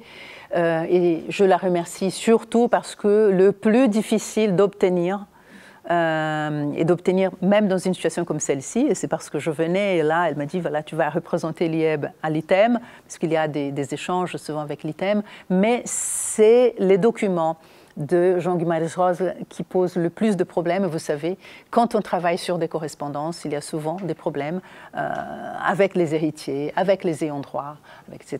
Et donc, les deux familles de Guimarães Rosa sont très problématiques. Donc, je suis vraiment très heureuse parce que comment parler de manuscrits sans pouvoir, disons, en donner un peu l'image, n'est-ce pas? Et donc, ce que vous allez voir là aujourd'hui, est très exceptionnel. Donc, à propos des correspondances avec João Guimarães Rosa, qui est un cas un peu unique dans la littérature brésilienne, nous avons donc des lettres avec son traducteur italien, Eduardo Bizzarri, avec lequel João Guimarães Rosa avait une très très forte identification. Peut-être aussi parce que Eduardo Bizzarri, qui était le directeur de l'Institut culturel italien à São Paulo, très important pour les raisons que je vous ai évoquées, il était aussi diplomate de formation, donc il a une identification aussi sur ce plan. Et Bizzarri, nous allons voir, il écrit parfaitement en portugais. Nous allons en avoir un peu l'exemple. Et l'auteur est, dans ce cas-là, une sorte de co-traducteur. N'est-ce pas? Et à plusieurs reprises, il évoque, voilà, vous ne me traduisez pas, on travaille ensemble. Et parfois, en vous lisant, je me dis que vous améliorez mon texte en italien et vous trouvez des solutions que moi-même, je n'avais pas trouvées en portugais. Kurt Meyer-Clason, qui est le grand traducteur allemand de Johann Guimarães Rosa, et que je ne vous ai pas apporté ici parce que ça aurait été énorme. Et bon, donc là, j'avoue aussi mon impossibilité de lire, de commenter l'allemand, mais il y a une correspondance traduite entre les deux qui est déjà disponible, mais Meyer-Clason, à plusieurs reprises, sur Guimarães Rosa, il a dit donc que não conheço autor que tenha se interessado tanto pelo problema da tradução, da transplantação, comme Guimarães Rosa. Johann Guimarães Rosa, encore, à Harriet de Onnis, qui était sa traductrice nord-américaine, il a dit, mais là, il a été très délicat, comme Mario Gendrade l'avait été avec sa traductrice américaine, hein, parce qu'après, il se rend compte que ce n'était pas aussi bien que ça. Mais à un moment donné, il lui dit: a senhora conseguiu traduzir uma língua especial e bárbaro preciosa. Donc, il se rendait compte aussi des défis qu'il posait, et c'est pour cette raison, mais pas seulement pour une question de travailler avec, mais c'est parce que Guimarães Rosa, il avait des ambitions aussi pour se faire lire à l'étranger.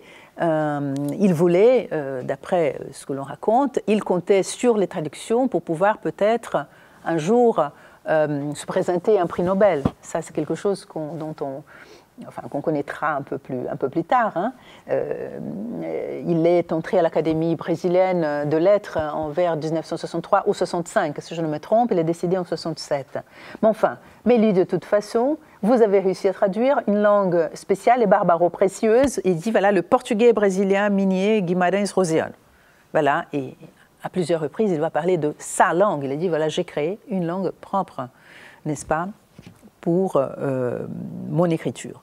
Et Guimarães Rosa aussi, dans plusieurs suggestions traductologistes aux traducteurs, et surtout, ses principaux traducteurs, il dit, voilà, ici, vous devez traduire. Là, vous devez traduire, adapter, traduire, traduz, adaptar.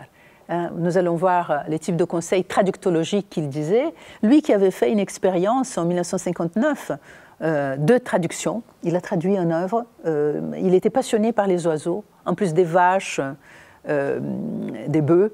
Il était aussi passionné des oiseaux. Il a dit qu'il avait lu cette œuvre. Je n'avais jamais entendu parler, ne serait-ce que par cette référence, de la traduction faite par Guimarães Rosa, Last of the Curlews, Último dos Maçaricos, d'un écrivain canadien qui s'appelle Fred Wadsworth. Donc, d'après ce que disent certains spécialistes, c'est un peu en raison des études qu'il a faites pour pouvoir traduire cette œuvre. Il a commandé des dictionnaires, il demandait, en tant que diplomate et même à cette époque-là déjà ambassadeur, il faisait venir des œuvres un peu de partout pour pouvoir se documenter et traduire cet ouvrage. Donc il y a déjà, je crois qu'une thèse qui fait l'analyse en disant que c'est un texte aussi qui a beaucoup gagné avec la traduction de, poétiquement parlant, hein, avec la traduction de Guimarães Rosa. Donc, ici, nous allons voir déjà quelques lettres de sa traduction, de lettres avec sa traductrice américaine. Madame, je crois que je vais un petit peu dépasser 18h30, c'est pas grave, je ne sais pas. Oui, parce qu'on voulait après discuter un petit peu, mais je crois que je vais être un petit peu en retard. Comme on a commencé en retard, voilà, je plaide pour mes 10 minutes. Encore. Donc, dans cette première lettre à Harriet de Onnis du 19 novembre 1958, il y aurait peut-être un contrat linguistique, puisque dès le premier paragraphe, elle lui dit, voilà, comme vous dites, as you said, the correspondence with you could be carried on English. I'm taking advantage of that fact.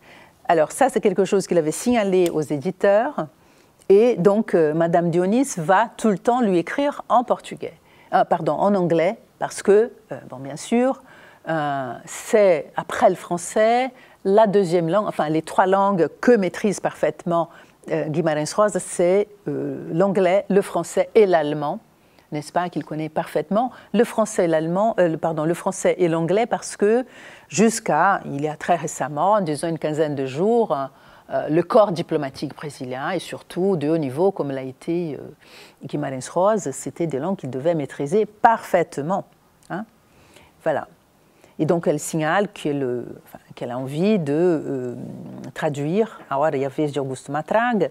Et la réponse de Guimarães Rosa est très intéressante parce que, bon, donc, il répond en portugais, d'ailleurs, comme il va faire à tous ses traducteurs, des traducteurs qui lui écrivent. Eduardo Bizzarri, l'italien, va lui écrire toujours en portugais, et tous les autres leur écrivent dans leur langue maternelle. Et Guimarães Rosa leur répond en portugais. Ce sont les traducteurs, donc ils sont censés lire l'auteur en portugais. Donc dans cette réponse, Guimarães Rosa, il manifeste son souci, mais aussi son ambition d'être traduit et lu à l'étranger, et surtout en anglais, parce que c'est ça qui va donner cette grande visibilité, n'est-ce pas, à ses ouvrages. Et donc là, il la remercie de toute la divulgation faite aux États-Unis.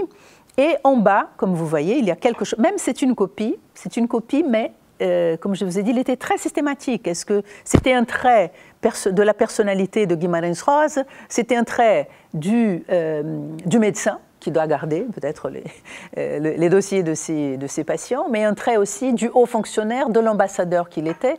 Donc il a, ainsi que Mário de Andrade, mais il était très organisé et il a gardé vraiment toutes les copies et même les ajouts qu'il fait sur les copies, et qui après certainement vont dans les copies, disons, envoyées. Donc il ajoute à la fin, dans le manuscrit que nous avons là, nous avons ce post-scriptum ajouté à la main, une sorte d'alerte. Comme vous avez remarqué, parce que la dame Harriet de Onis lui dit qu'elle a lu une traduction en espagnol d'un conte d'une nouvelle de Guimarães Rosa. Il a dit, voilà, comme vous avez vu, la traduction n'est pas bonne, hein, elle est pleine d'inexactitudes.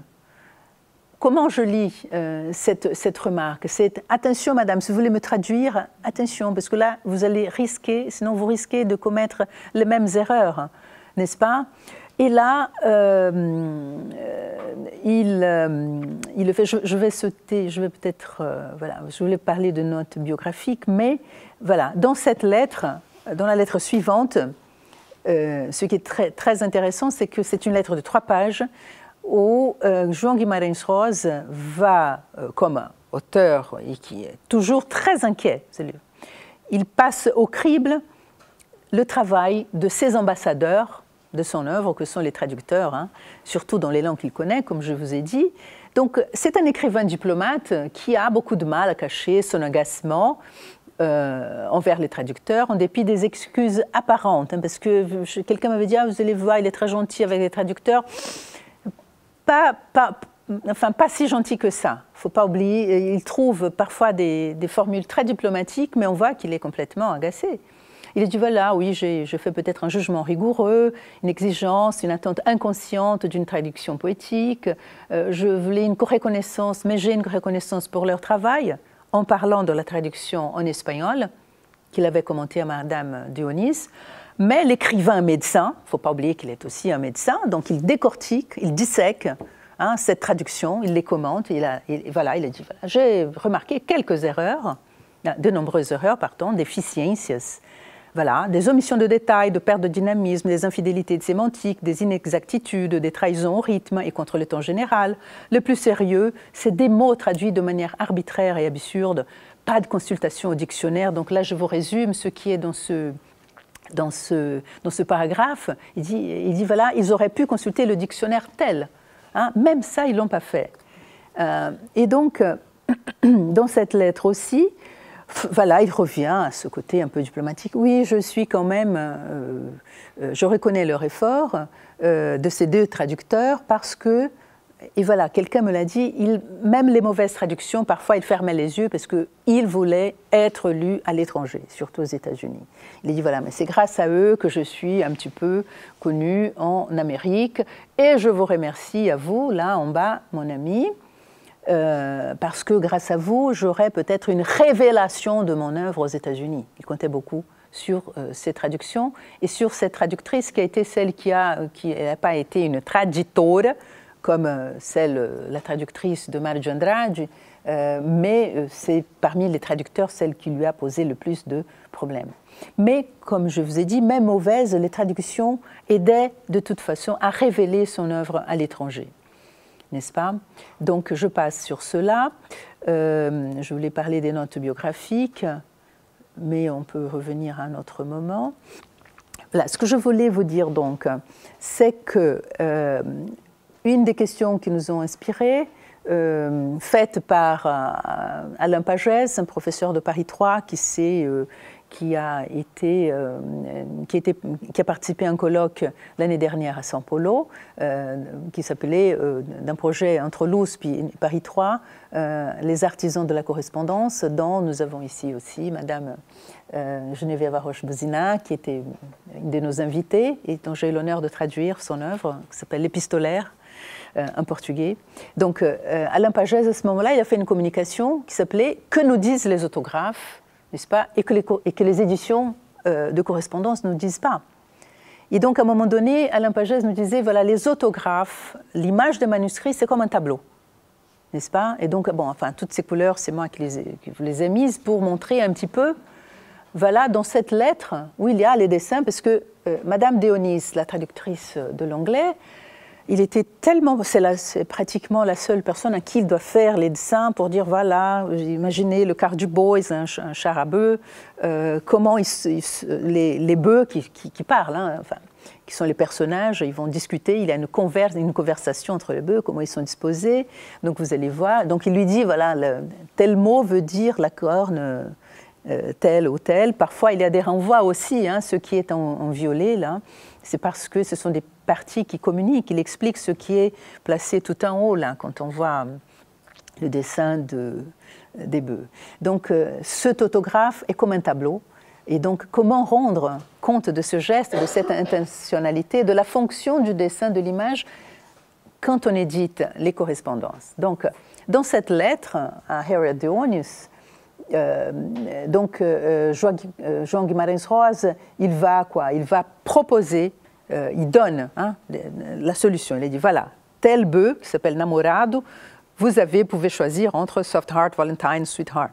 Donc il donne toujours des choix. Voilà, tous les noms avec lesquels qu'elle pouvait choisir pour traduire les noms propres. Les noms propres qui posent toujours problème. C'est un des sujets qui reviennent le plus dans les traductions, dans les correspondances de João Guimarães Rosa avec ses traducteurs.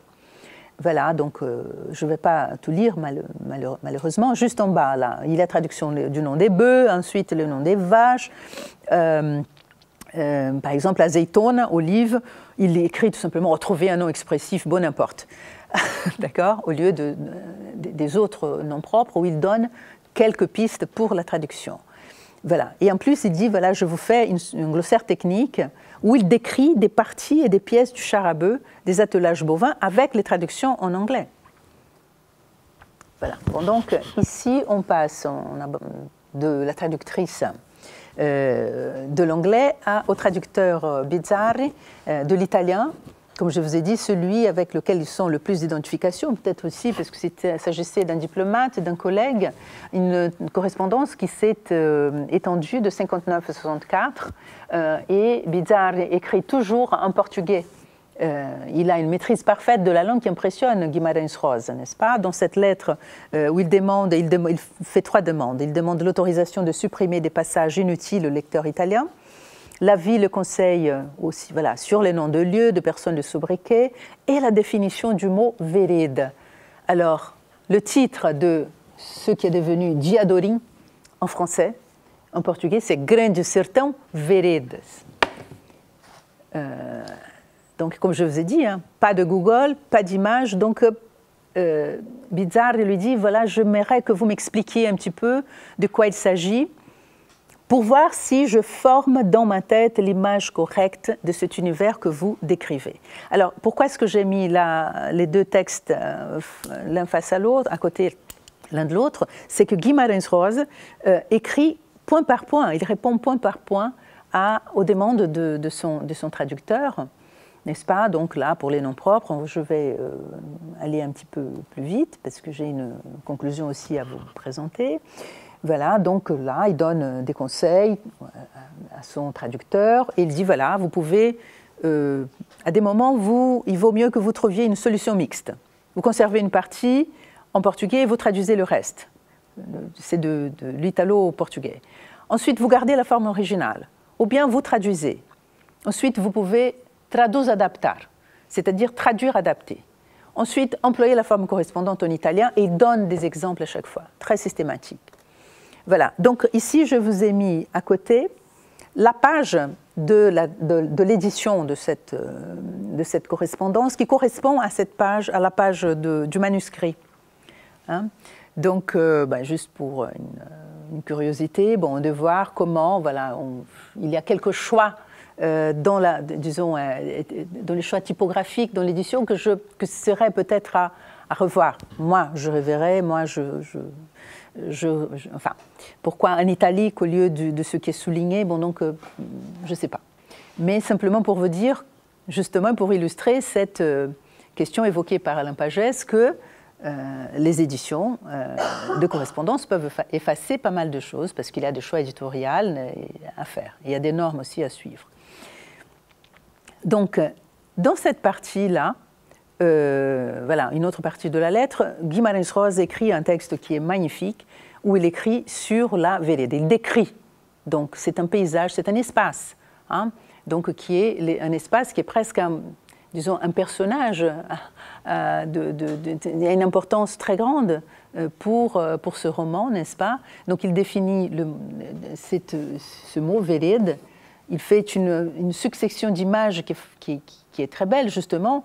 Bizarre lui disait, est-ce que je me forme mentalement la vraie image de Vérède? Et vraiment, la description de Guimarães Rosa est photographique, un survol. Aujourd'hui, vous avez les drones, n'est-ce pas? On a l'impression aussi que parfois, il passe d'une description, disons, plus collée au sol pour aller vraiment proposer une image, disons, plus photographique, plus cinématographique. Je dirais qu'en mots, il met en mots ces images qu'aujourd'hui on trouve sur Google de ces Campos Gerais et aussi de ces veredas qui sont une sorte d'oasis qui se forme au milieu de terres très arides où l'on va retrouver le cours d'eau et surtout ce genre de palmier qu'on appelle burichi qui souvent illustre les ouvrages, les couvertures de Grande Sertão. Et dans la traduction française que je vais passer, on a, il n'y a pas beaucoup d'indications sur la lettre, mais cet texte de Guimarães Rosa est devenu l'avant-propos de cette traduction française. Vérède, donc à la fin, c'est indiqué que c'est la traduction de cette partie-là de la lettre envoyée et de cette explication envoyée au traducteur italien. Voilà. Donc, oui, Guimarães Rosa, il finit, voilà, ça c'est une autre particularité, parce qu'il finit cette longue lettre, hein, où il donne les noms propres, définition de Veredas, et surtout après à la fin du texte Veredas, sur Veredas, il dit, voilà, dans cette partie qui est signalée, il dit, voilà, eh bien, mon cher Bizzarri, j'ai écrit tout ceci d'un seul jet et je suis vidé, démoli. Escrevi tudo isso de arranco. Estou esvaído, demolido. Alors, nous allons voir, justement, que nous dit l'autographe. L'autographe nous dit qu'il n'a pas fait ça d'un jet, parce qu'il y a un brouillon de la réponse des solutions traductologiques, voilà, des noms propres, mais aussi après un brouillon du texte qu'il écrit sur Veredas. D'accord? Donc, et quand on demande cette lettre, disons, dans les archives, nous avons en accompagnement aussi ces brouillons. Et donc, ça montre qu'il n'a pas fait ça d'un jet vraiment. Donc, même pour la réponse de ces lettres, sachant qu'ils allaient intervenir et servir de matière au traducteur, n'est-ce pas? Il réfléchit parce qu'il sait très bien que cela ne sera pas sans effet. Donc ici, rapidement, juste un mot sur la traduction française, à son traducteur français, Jean-Jacques Villard, qui lui demande comment traduire Rio, parce que le mot Rio en portugais, on peut le traduire par voilà, les cours d'eau, le Rio São Francisco, qui est un grand fleuve brésilien et qui traverse ce paysage que nous avons vu, des terrains arides. Donc son traducteur français, Jean-Jacques Villard, son premier traducteur français de Grande Sertão, de Diadorim, on a gardé le même titre, lui demande comment il devait traduire cela. Et les différents fleuves ou rivières, cours d'eau qui apparaissent dans l'ouvrage de Guimarães Rosa. Et Guimarães Rosa, voilà, comme je vous ai dit, qui maîtrise très bien le français, il fait toute une série de considérations à propos du mot fleuve. Il dit, voilà, ce que je préférerais, o que eu preferiria no título quanto no texto, era que pusesse fleuve, pour parler du Rio São Francisco, em vez de Rio. Parce que le traducteur français se demande s'il devait garder le mot Rio, hein, et après le mettre dans un glossaire. Il a dit non, non, non, non, non. Il a dit, voilà, a palavra fleuve, le mot fleuve, é em si uma das mais belas e sugestivas da língua francesa. C'est une des plus belles et suggestives de la langue française. Et ensuite, il dit, voilà, un jour, pour m'amuser, il dit, voilà, j'ai fait une liste des plus beaux mots en français. Et il était féru des listes. Il paraît que quand on consulte ces archives, on va retrouver des listes de tas de choses. Hein, et voilà, là, il dit, voilà, un jour, j'ai fait la liste des plus beaux mots de la langue française. Vous avez là, la première, il dit, voilà, le mot que j'aime le plus, c'est le mot fleuve. C'était à la tête de ma liste, en tête de liste. Fleuve, omblé, éclat, lac, cerise, cerisier, ruisseau, hibou, etc. Miel, pluie, miel, etc. Et donc, il dit, voilà, j'ai consulté mon petit Larousse, j'ai vu telle définition, et donc je crois que dans le cas du Rio São Francisco, il vaut mieux garder le mot fleuve. Bon, ensuite, il fait plein de considérations, et à la fin, il dit, voilà, pour résumer, donc nous aurions, voilà, ce sont les cours d'eau qui apparaissent dans son œuvre, et il nous dit, voilà, pour São Francisco, vous pouvez choisir entre fleuve, grand fleuve, rio, si vous voulez garder le mot en portugais. Ensuite, pour Olocuia, fleuve, grande rivière, etc. Donc voilà, il donne des possibilités pour décrire les différents rivières ou rios ou cours d'eau qui apparaissent dans son œuvre. Voilà. Donc, je crois, oui, j'allais lire là, mais je ne vais pas le faire. Enfin, juste rapidement, c'est simplement pour vous parler de cette importance que donne Guimarães Rosa quand on le compare aux autres auteurs que nous avons examinés. Et voilà, la langue est vraiment très importante pour lui et il évoque o aspecto, je vous donne en traduction, o aspecto metafísico da língua que faz com que minha linguagem, antes de tudo, seja minha. Meu lema é: a linguagem e a vida são uma coisa só. Quem não fizer do idioma o espelho de sua personalidade não vive. Et il finit cette partie, enfin ce passage, o idioma é a única porta para o infinito. Voilà. Donc, je voulais vous montrer un tableau récapitulatif, mais je pars sur mes conclusions. Au besoin, on peut revenir. Simplement pour vous dire que, je vous donne juste un exemple peut-être, c'est que, tableau quantitatif,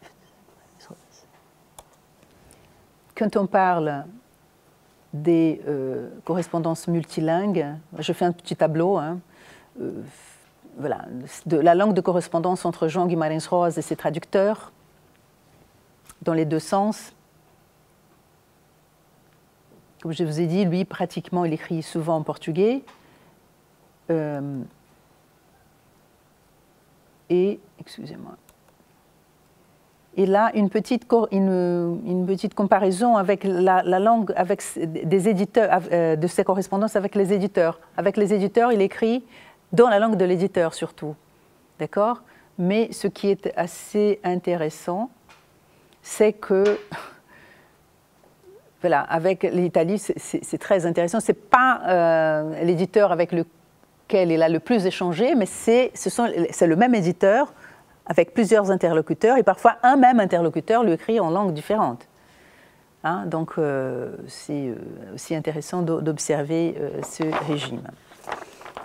Donc là, j'arrive à quelques considérations finales. Je m'excuse d'avoir été très longue dans cette présentation, mais je ne pouvais pas donc me priver aussi de parler de quelques constatations et de quelques questions que soulève ce travail sur les correspondances multilingues.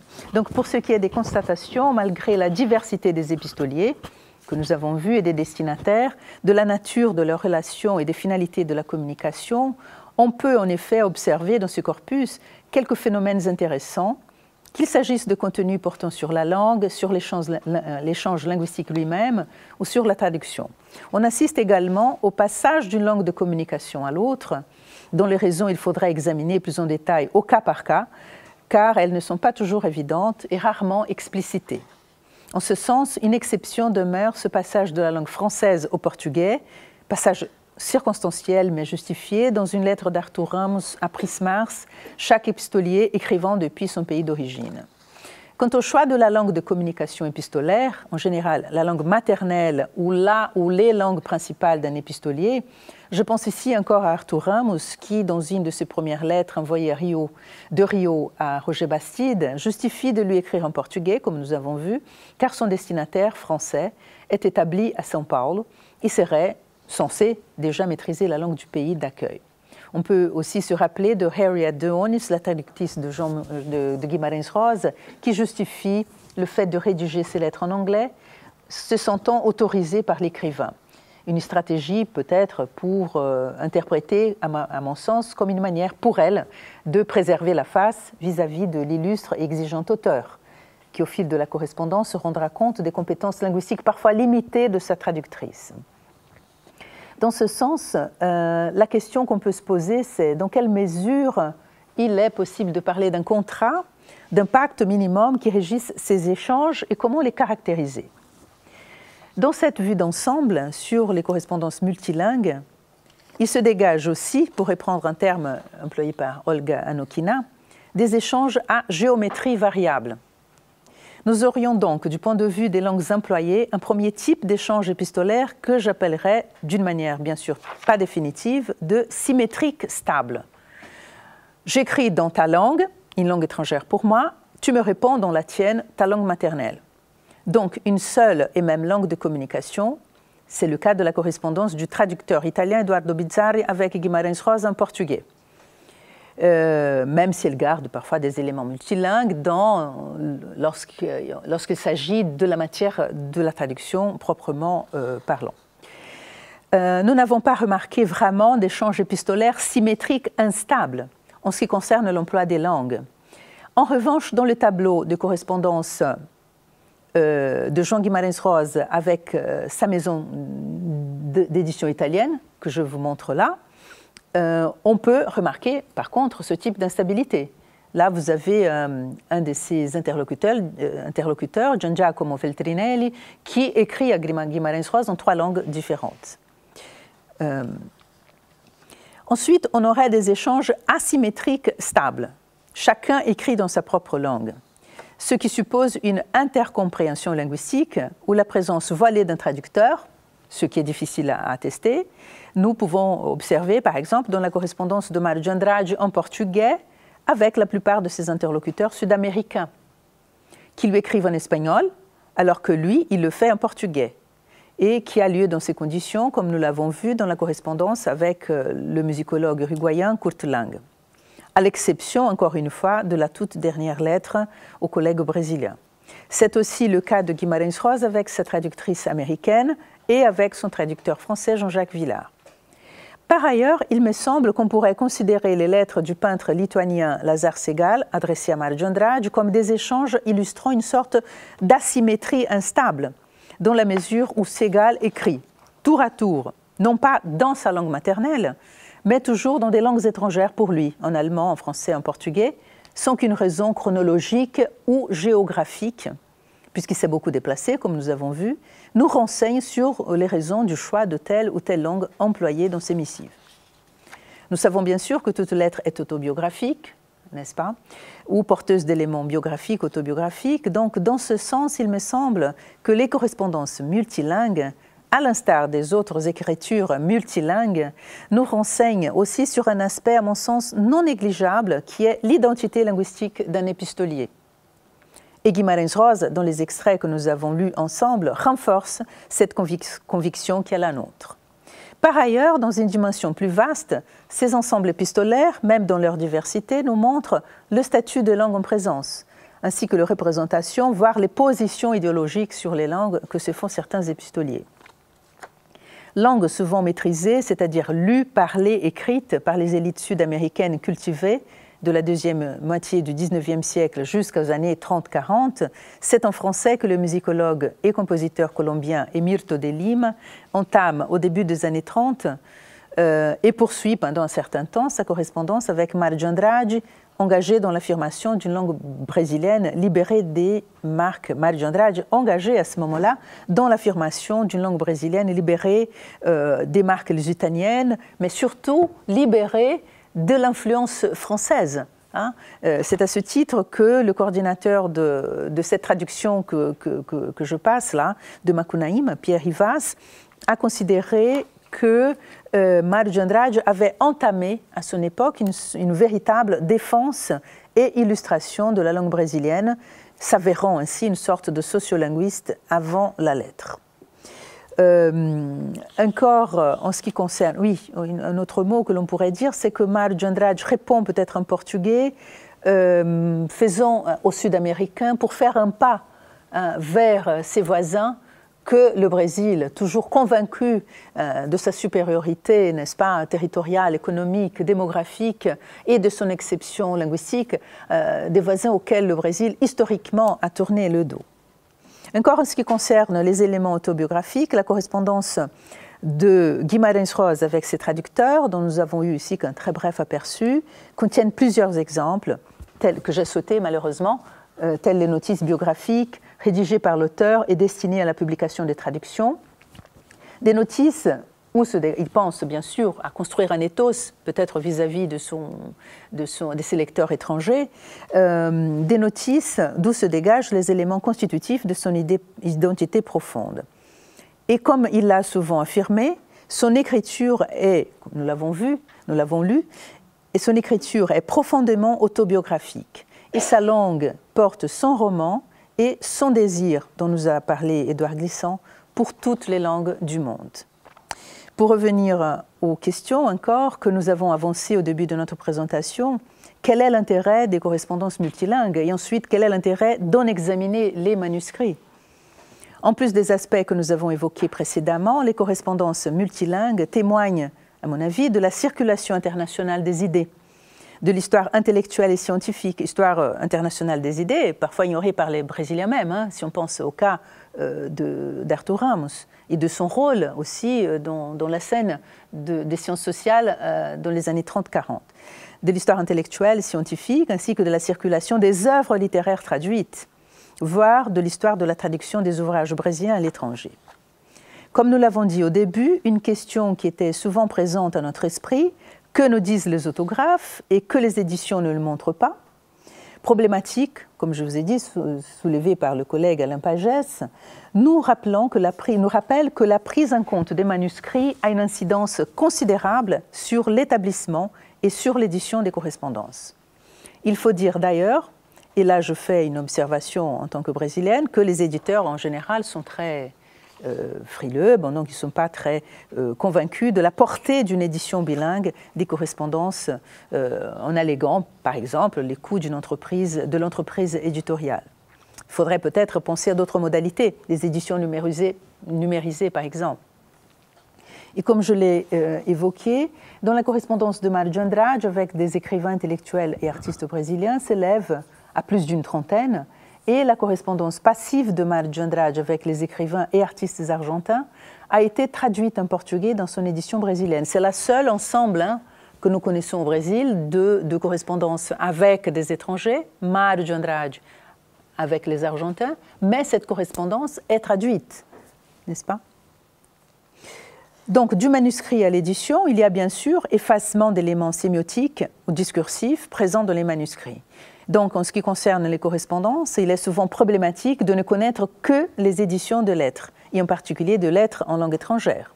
À ce titre, et je ne pourrais pas m'attarder sur cela parce que sinon je prendrais tout le temps qui m'était destiné, je le dépasse déjà, mais je crois qu'ici en France, il y a un exemple pour moi très parlant qui est la traduction de la correspondance de Simone de Beauvoir à Nelson Negri. Simone de Beauvoir qui a écrit presque 300 lettres en anglais, n'est-ce pas, à son amant américain, à cet écrivain qui ne lisait pas du tout le français. Et, n'est-ce pas, elle se plaint déjà dès la première lettre de mal écrire l'anglais, mais qui était la seule possibilité pour leur communication. Mais tout ça nous est rendu dans une édition de la lettre traduite dans un parfait anglais. Donc, et ainsi, donc, j'espère, pour arriver vraiment à ma conclusion, que la présentation que nous avons faite a pu montrer qu'en ce qui concerne le Brésil, les correspondances multilingues constituent en effet des trésors considérables à exploiter, des trésors cachés, je dirais presque. Et bien sûr, des trésors qui certainement existent bien sûr ailleurs. Et dans des recherches sur l'épistolaire, d'une manière générale, la prise en compte des manuscrits me paraît fondamentale.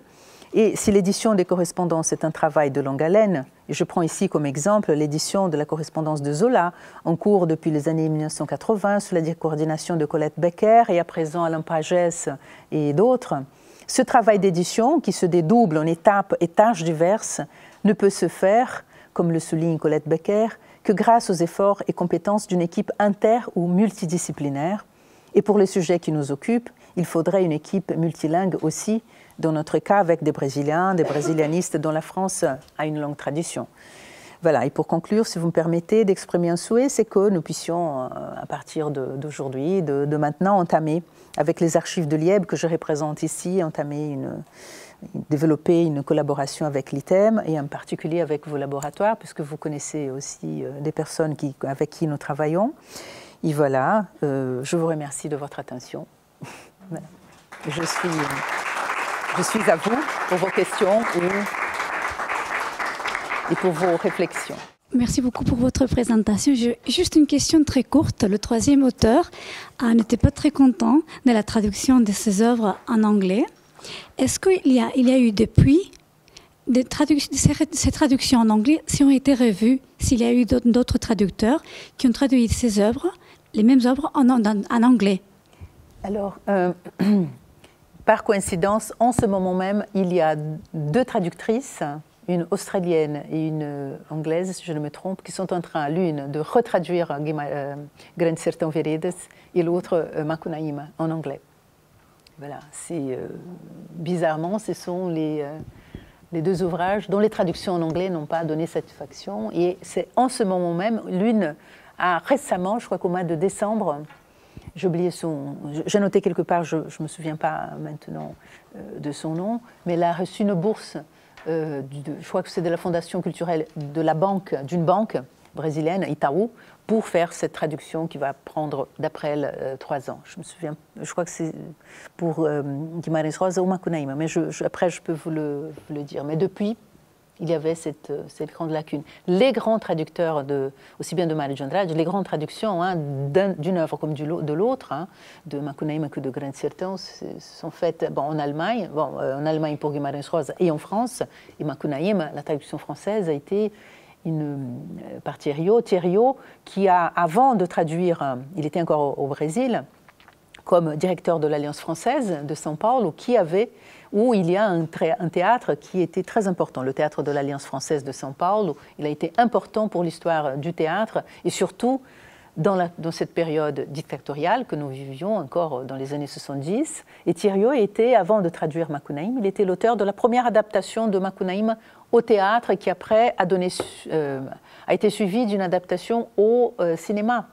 Parce que Macunaíma, il n'a pas eu beaucoup de réception, il n'a pas fait fortune du vivant. Mário de Andrade n'a pas connu, comment dirais-je, des répercussions importantes de Macunaíma de son vivant. C'est venu dans les années 70. On revient sur l'œuvre à partir de 2 adaptation théâtrale cinématographique, adaptation théâtrale pour laquelle Jacques Thiriot, son grand traducteur français, c'est une traduction définitive, on l'a réédite, a joué un rôle important disons, pour cette résurgence de Macunaíma, même au Brésil. Je ne sais pas si je réponds à votre question. Par curiosité, je voulais savoir si vous savez ce qui est advenu de la bibliothèque de José Mindlin. La bibliothèque de José Mindlin, oui, je sais très bien. Parce que quand j'avais été le voir, il m'avait montré justement l'original de cette correspondance avec Bizzarri. Hein. Bien sûr. Il m'avait montré aussi le manuscrit original. Oui, je vais le montrer parce que justement, l'IEB maintenant dans ce... Je ne l'ai pas mentionné au départ parce que pour pas que ça prenne trop de temps. Mais... alors, pour ceux qui ne connaissent pas, la bibliothèque de José Mindlin est le plus grand, a été, puisqu'il est déjà décédé, le plus grand bibliophile brésilien. Il a collectionné des œuvres sur le Brésil. Donc, il a constitué des ouvrages, une bibliothèque qu'on appelle la Brasiliana Mindlin. Il en a fait don de sa bibliothèque qui occupe une partie. Donc là, je vais finalement m'en servir de ce pointer. Donc là, toute cette partie-là, c'est destiné à l'Institut d'études brésiliennes. Et dans cette partie-là, vous avez la bibliothèque Brasiliana Mindlin. Donc l'Institut d'études brésiliennes se complète un petit peu avec la bibliothèque Mindlin, que Geneviève a connue. Geneviève Roche-Bouzinac a connue l'année dernière, même avant, dans la première fois que tu es allée au Brésil. Et voilà, donc il a fait don d'une partie de sa collection, qui est la plus grande collection. Donc, toutes les personnes, tous les chercheurs brésiliens et étrangers qui veulent travailler sur des fonds importants brésiliens, bien sûr, qui ne soient pas la Bibliothèque nationale, où les conditions de travail ne sont pas aussi, je veux dire, c'est pas une critique, mais c'est une institution très grande, très lourde, dont les sources de financement sont compliquées, parce qu'elle dépend du gouvernement fédéral. Et bon, pour ceux qui connaissent le Brésil, vous savez un peu ce que nous traversons. Mais disons que là, ça fait vraiment un tandem, un complément très important entre le IEB et la bibliothèque Mindlin qui se trouve de l'autre côté. D'ailleurs, c'est grâce à lui et grâce à cette collection que j'ai pu vraiment apporter quelque chose de nouveau concernant ma thèse de doctorat, dans les deux éditions de l'œuvre de Luis Gama, cet auteur sur lequel j'ai travaillé pour ma thèse de doctorat ici. Il n'y avait qu'une seule bibliothèque qui avait les deux éditions, disons, éditées de son vivant et composées par l'auteur lui-même. C'était Mindlin. Là, c'est vraiment... Il n'y a pas d'autre au Brésil. C'est le seul. Malheureusement, c'était le grand mécène. Heureusement, il y a eu Mindlin qui a toutes les premières éditions de toutes les œuvres portant sur le Brésil ou écrites par des Brésiliens. Donc, il faut faire des recherches là. Mais là, il suffit de traverser quelques mètres maintenant pour pouvoir aller de l'IEB à la bibliothèque Mindlin. Vous avez déjà travaillé là-bas? Non, moi j'ai connu José Mindlin. Ah, vous avez connu, oui. C'était un grand monsieur. Et donc, chez lui, alors? Oui, chez lui, et il m'a montré, j'ai tenu en main le manuscrit de Gran Sertão. Il m'a montré la correspondance avec Bizzarri, et qu'il a édité d'ailleurs, vous savez, puisque c'est le premier qui l'a édité. Il m'avait envoyé d'ailleurs le livre quand il avait été publié. Et donc, oui, je me demandais ce que c'était devenu, puisque j'ai su qu'il était mort. Et que c'était un endroit absolument prodigieux, la bibliothèque de José Mindlin, c'était extraordinaire. C'était un endroit de José Luis Borges, un peu. C'est un endroit mythique. Oui, merci beaucoup, c'était passionnant et effectivement plein de trésors. Je pense que j'aurais pu me douter en venant à cette équipe, dans cette association et l'équipe multilinguiste, qu'on allait parler de traduction, mais c'est vrai que la correspondance avec les traducteurs, c'est un vrai sujet. Je réfléchissais, je me disais que c'était quand même un sujet très 20e siècle et très peu 19e siècle. Dans les auteurs que je connais, je sais pas, pour Hugo, il y a parfois une lettre à son traducteur italien, 2 lettres, mais très peu de choses. L'histoire de co-auteur, c'est vraiment quelque chose, une idée très 20e siècle, je trouve. Et en revanche, au 19e, on a d'énormes corpus de correspondance avec l'éditeur, qui a un rôle énorme. Je me demandais s'il y avait l'équivalent, si on a aussi des correspondances très importantes avec leurs éditeurs, mais leurs éditeurs brésiliens déjà. Est-ce qu'il y a cet équivalent Oui, avec les éditeurs brésiliens, oui, aussi. Enfin, je ne pourrais pas vous citer. On va un petit peu en parler au 4e séminaire, mais Mário de Andrade, il a eu un éditeur français qui s'est établi, enfin éditeur français qui s'est établi au Brésil, à São Paulo, et qui voulait éditer ses œuvres complètes. Donc il y a eu des échanges mais vraiment très malheureux. Hein. Donc là, je crois que là il ne va pas pouvoir parler de traducteur, mais c'était un éditeur qui voulait aussi, il a dit voilà, mais il veut aussi assassiner mes œuvres alors que j'ai signé un contrat pour la publication de mes œuvres complètes. Par contre, nous avons des collègues qui faisaient aussi partie de ce groupe de chercheurs du projet que Marcus a assuré la coordination, le professeur Antonio Gimas, qui est un professeur de l'USP, de l'Université de São Paulo, qui travaille par exemple sur la correspondance de Jorge Amado, Gilberto Freire à Alfred Knopf, qui était le même éditeur d'ailleurs de Guimarães Rosa à l'époque. Donc il est en train vraiment, enfin certaines personnes sont en train aujourd'hui de travailler sur ces correspondances avec l'éditeur, alors qu'il n'y en a pas beaucoup. Ce sont des sujets qui émergent.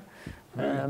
Et même, je l'avais signalé à Olga, enfin, en voulant proposer ce sujet, parce que j'en suis venue un petit peu en découvrant, pas complètement par hasard, mais la correspondance parce que personne ne s'était penché sur la correspondance en français, parce qu'au départ, mon projet, c'était correspondance de Mário de Andrade avec les Français, hein, pour faire une sorte de pendant avec ces correspondances avec les Sud-Américains.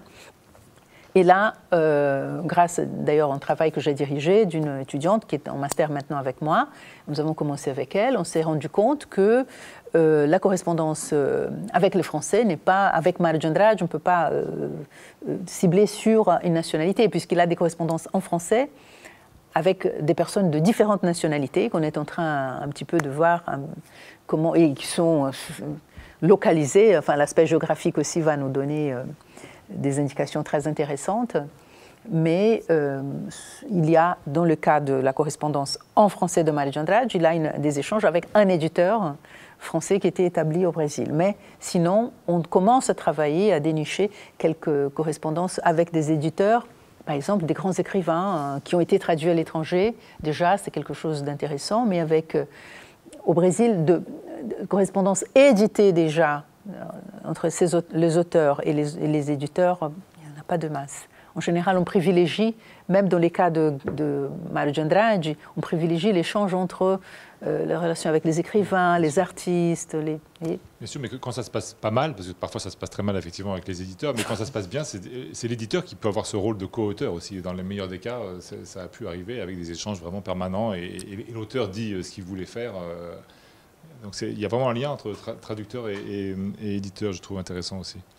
Et ce qui m'a beaucoup intéressé sur cet aspect multilinguisme aussi, évidemment, pour nous qui à l'ITEM sommes dans une équipe qui pose parfois problème par rapport à la génétique, puisque pour avoir une lettre, que la lettre fasse partie de la génétique, il faut avoir des brouillons de lettres. Mais là, c'était l'idéal surtout pour le premier exemple d'Arthur Ramos, là, où on avait ces brouillons. Et parfois 2 brouillons de la même lettre, ça c'est le rêve. Et c'est rare. Je ne pensais pas qu'on allait avoir comme ça une entrée sur la génétique aussi idéale avec la question du multilinguisme. Parce qu'évidemment, quand c'est pas notre langue, on fait plus de brouillons, on se fait plus corriger, etc. Donc c'est assez... J'aurais pu le deviner, mais ça c'est très intéressant. Et j'ai vu qu'il y en avait aussi pour Rosa. Il y a beaucoup comme ça de brouillons de lettres dans les archives, en plus des lettres. Alors, les brouillons, comme je vous ai montré, oui, là, oui. C'était la seule lettre que j'ai trouvée avec ce brouillon. Bon, oui. Je n'ai pas examiné toute sa correspondance, parce que j'ai ciblé sur les correspondances. Je n'ai pas vu, par exemple, sa correspondance avec Kurt Maria Clason.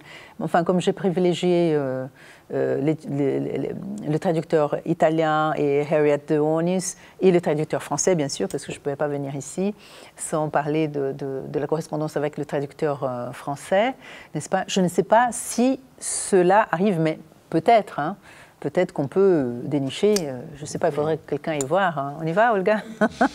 Ou vous-même, hein, quand vous passerez là-bas. Oui, mais moi, je trouvais très intéressante. Vous voyez, c'est un peu parfois le hasard de quand on cherche, de quand on fait des recherches, n'est-ce pas?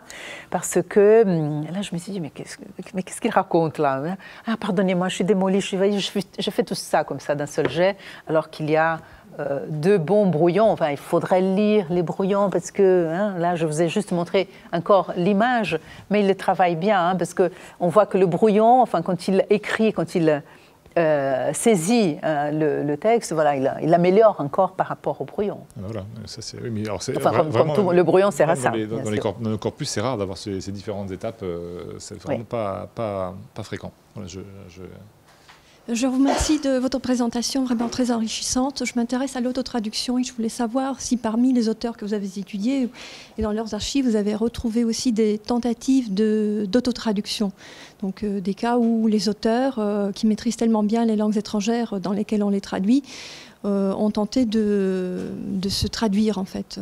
Oui, alors dans ce cas-là, au moins dans le cas de ces trois auteurs, et s'agissant de correspondance, je n'ai pas trouvé, disons, d'exemple d'autotraduction.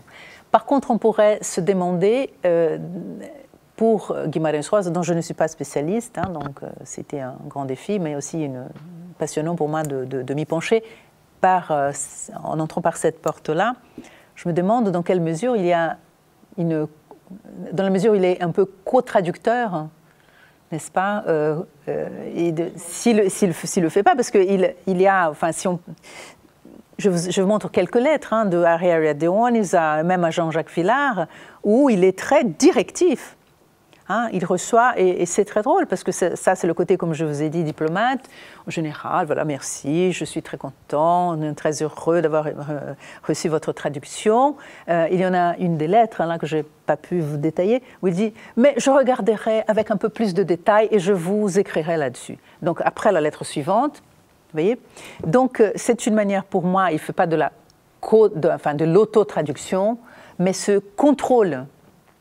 Et dans le cas brésilien, de la littérature brésilienne, je crois qu'il n'y a pas d'autres auteurs qui se soient, pour reprendre une image de football, on vient du Brésil, je sais que c'est un moment, mais c'est le marquage, c'est homme à homme là, c'est l'auteur et le traducteur, il est très présent, il a vraiment ce souhait qu'avait Mário Andrade en disant je m'inquiète de la traduction de Macunaíma et il faut absolument que j'en ai le contrôle.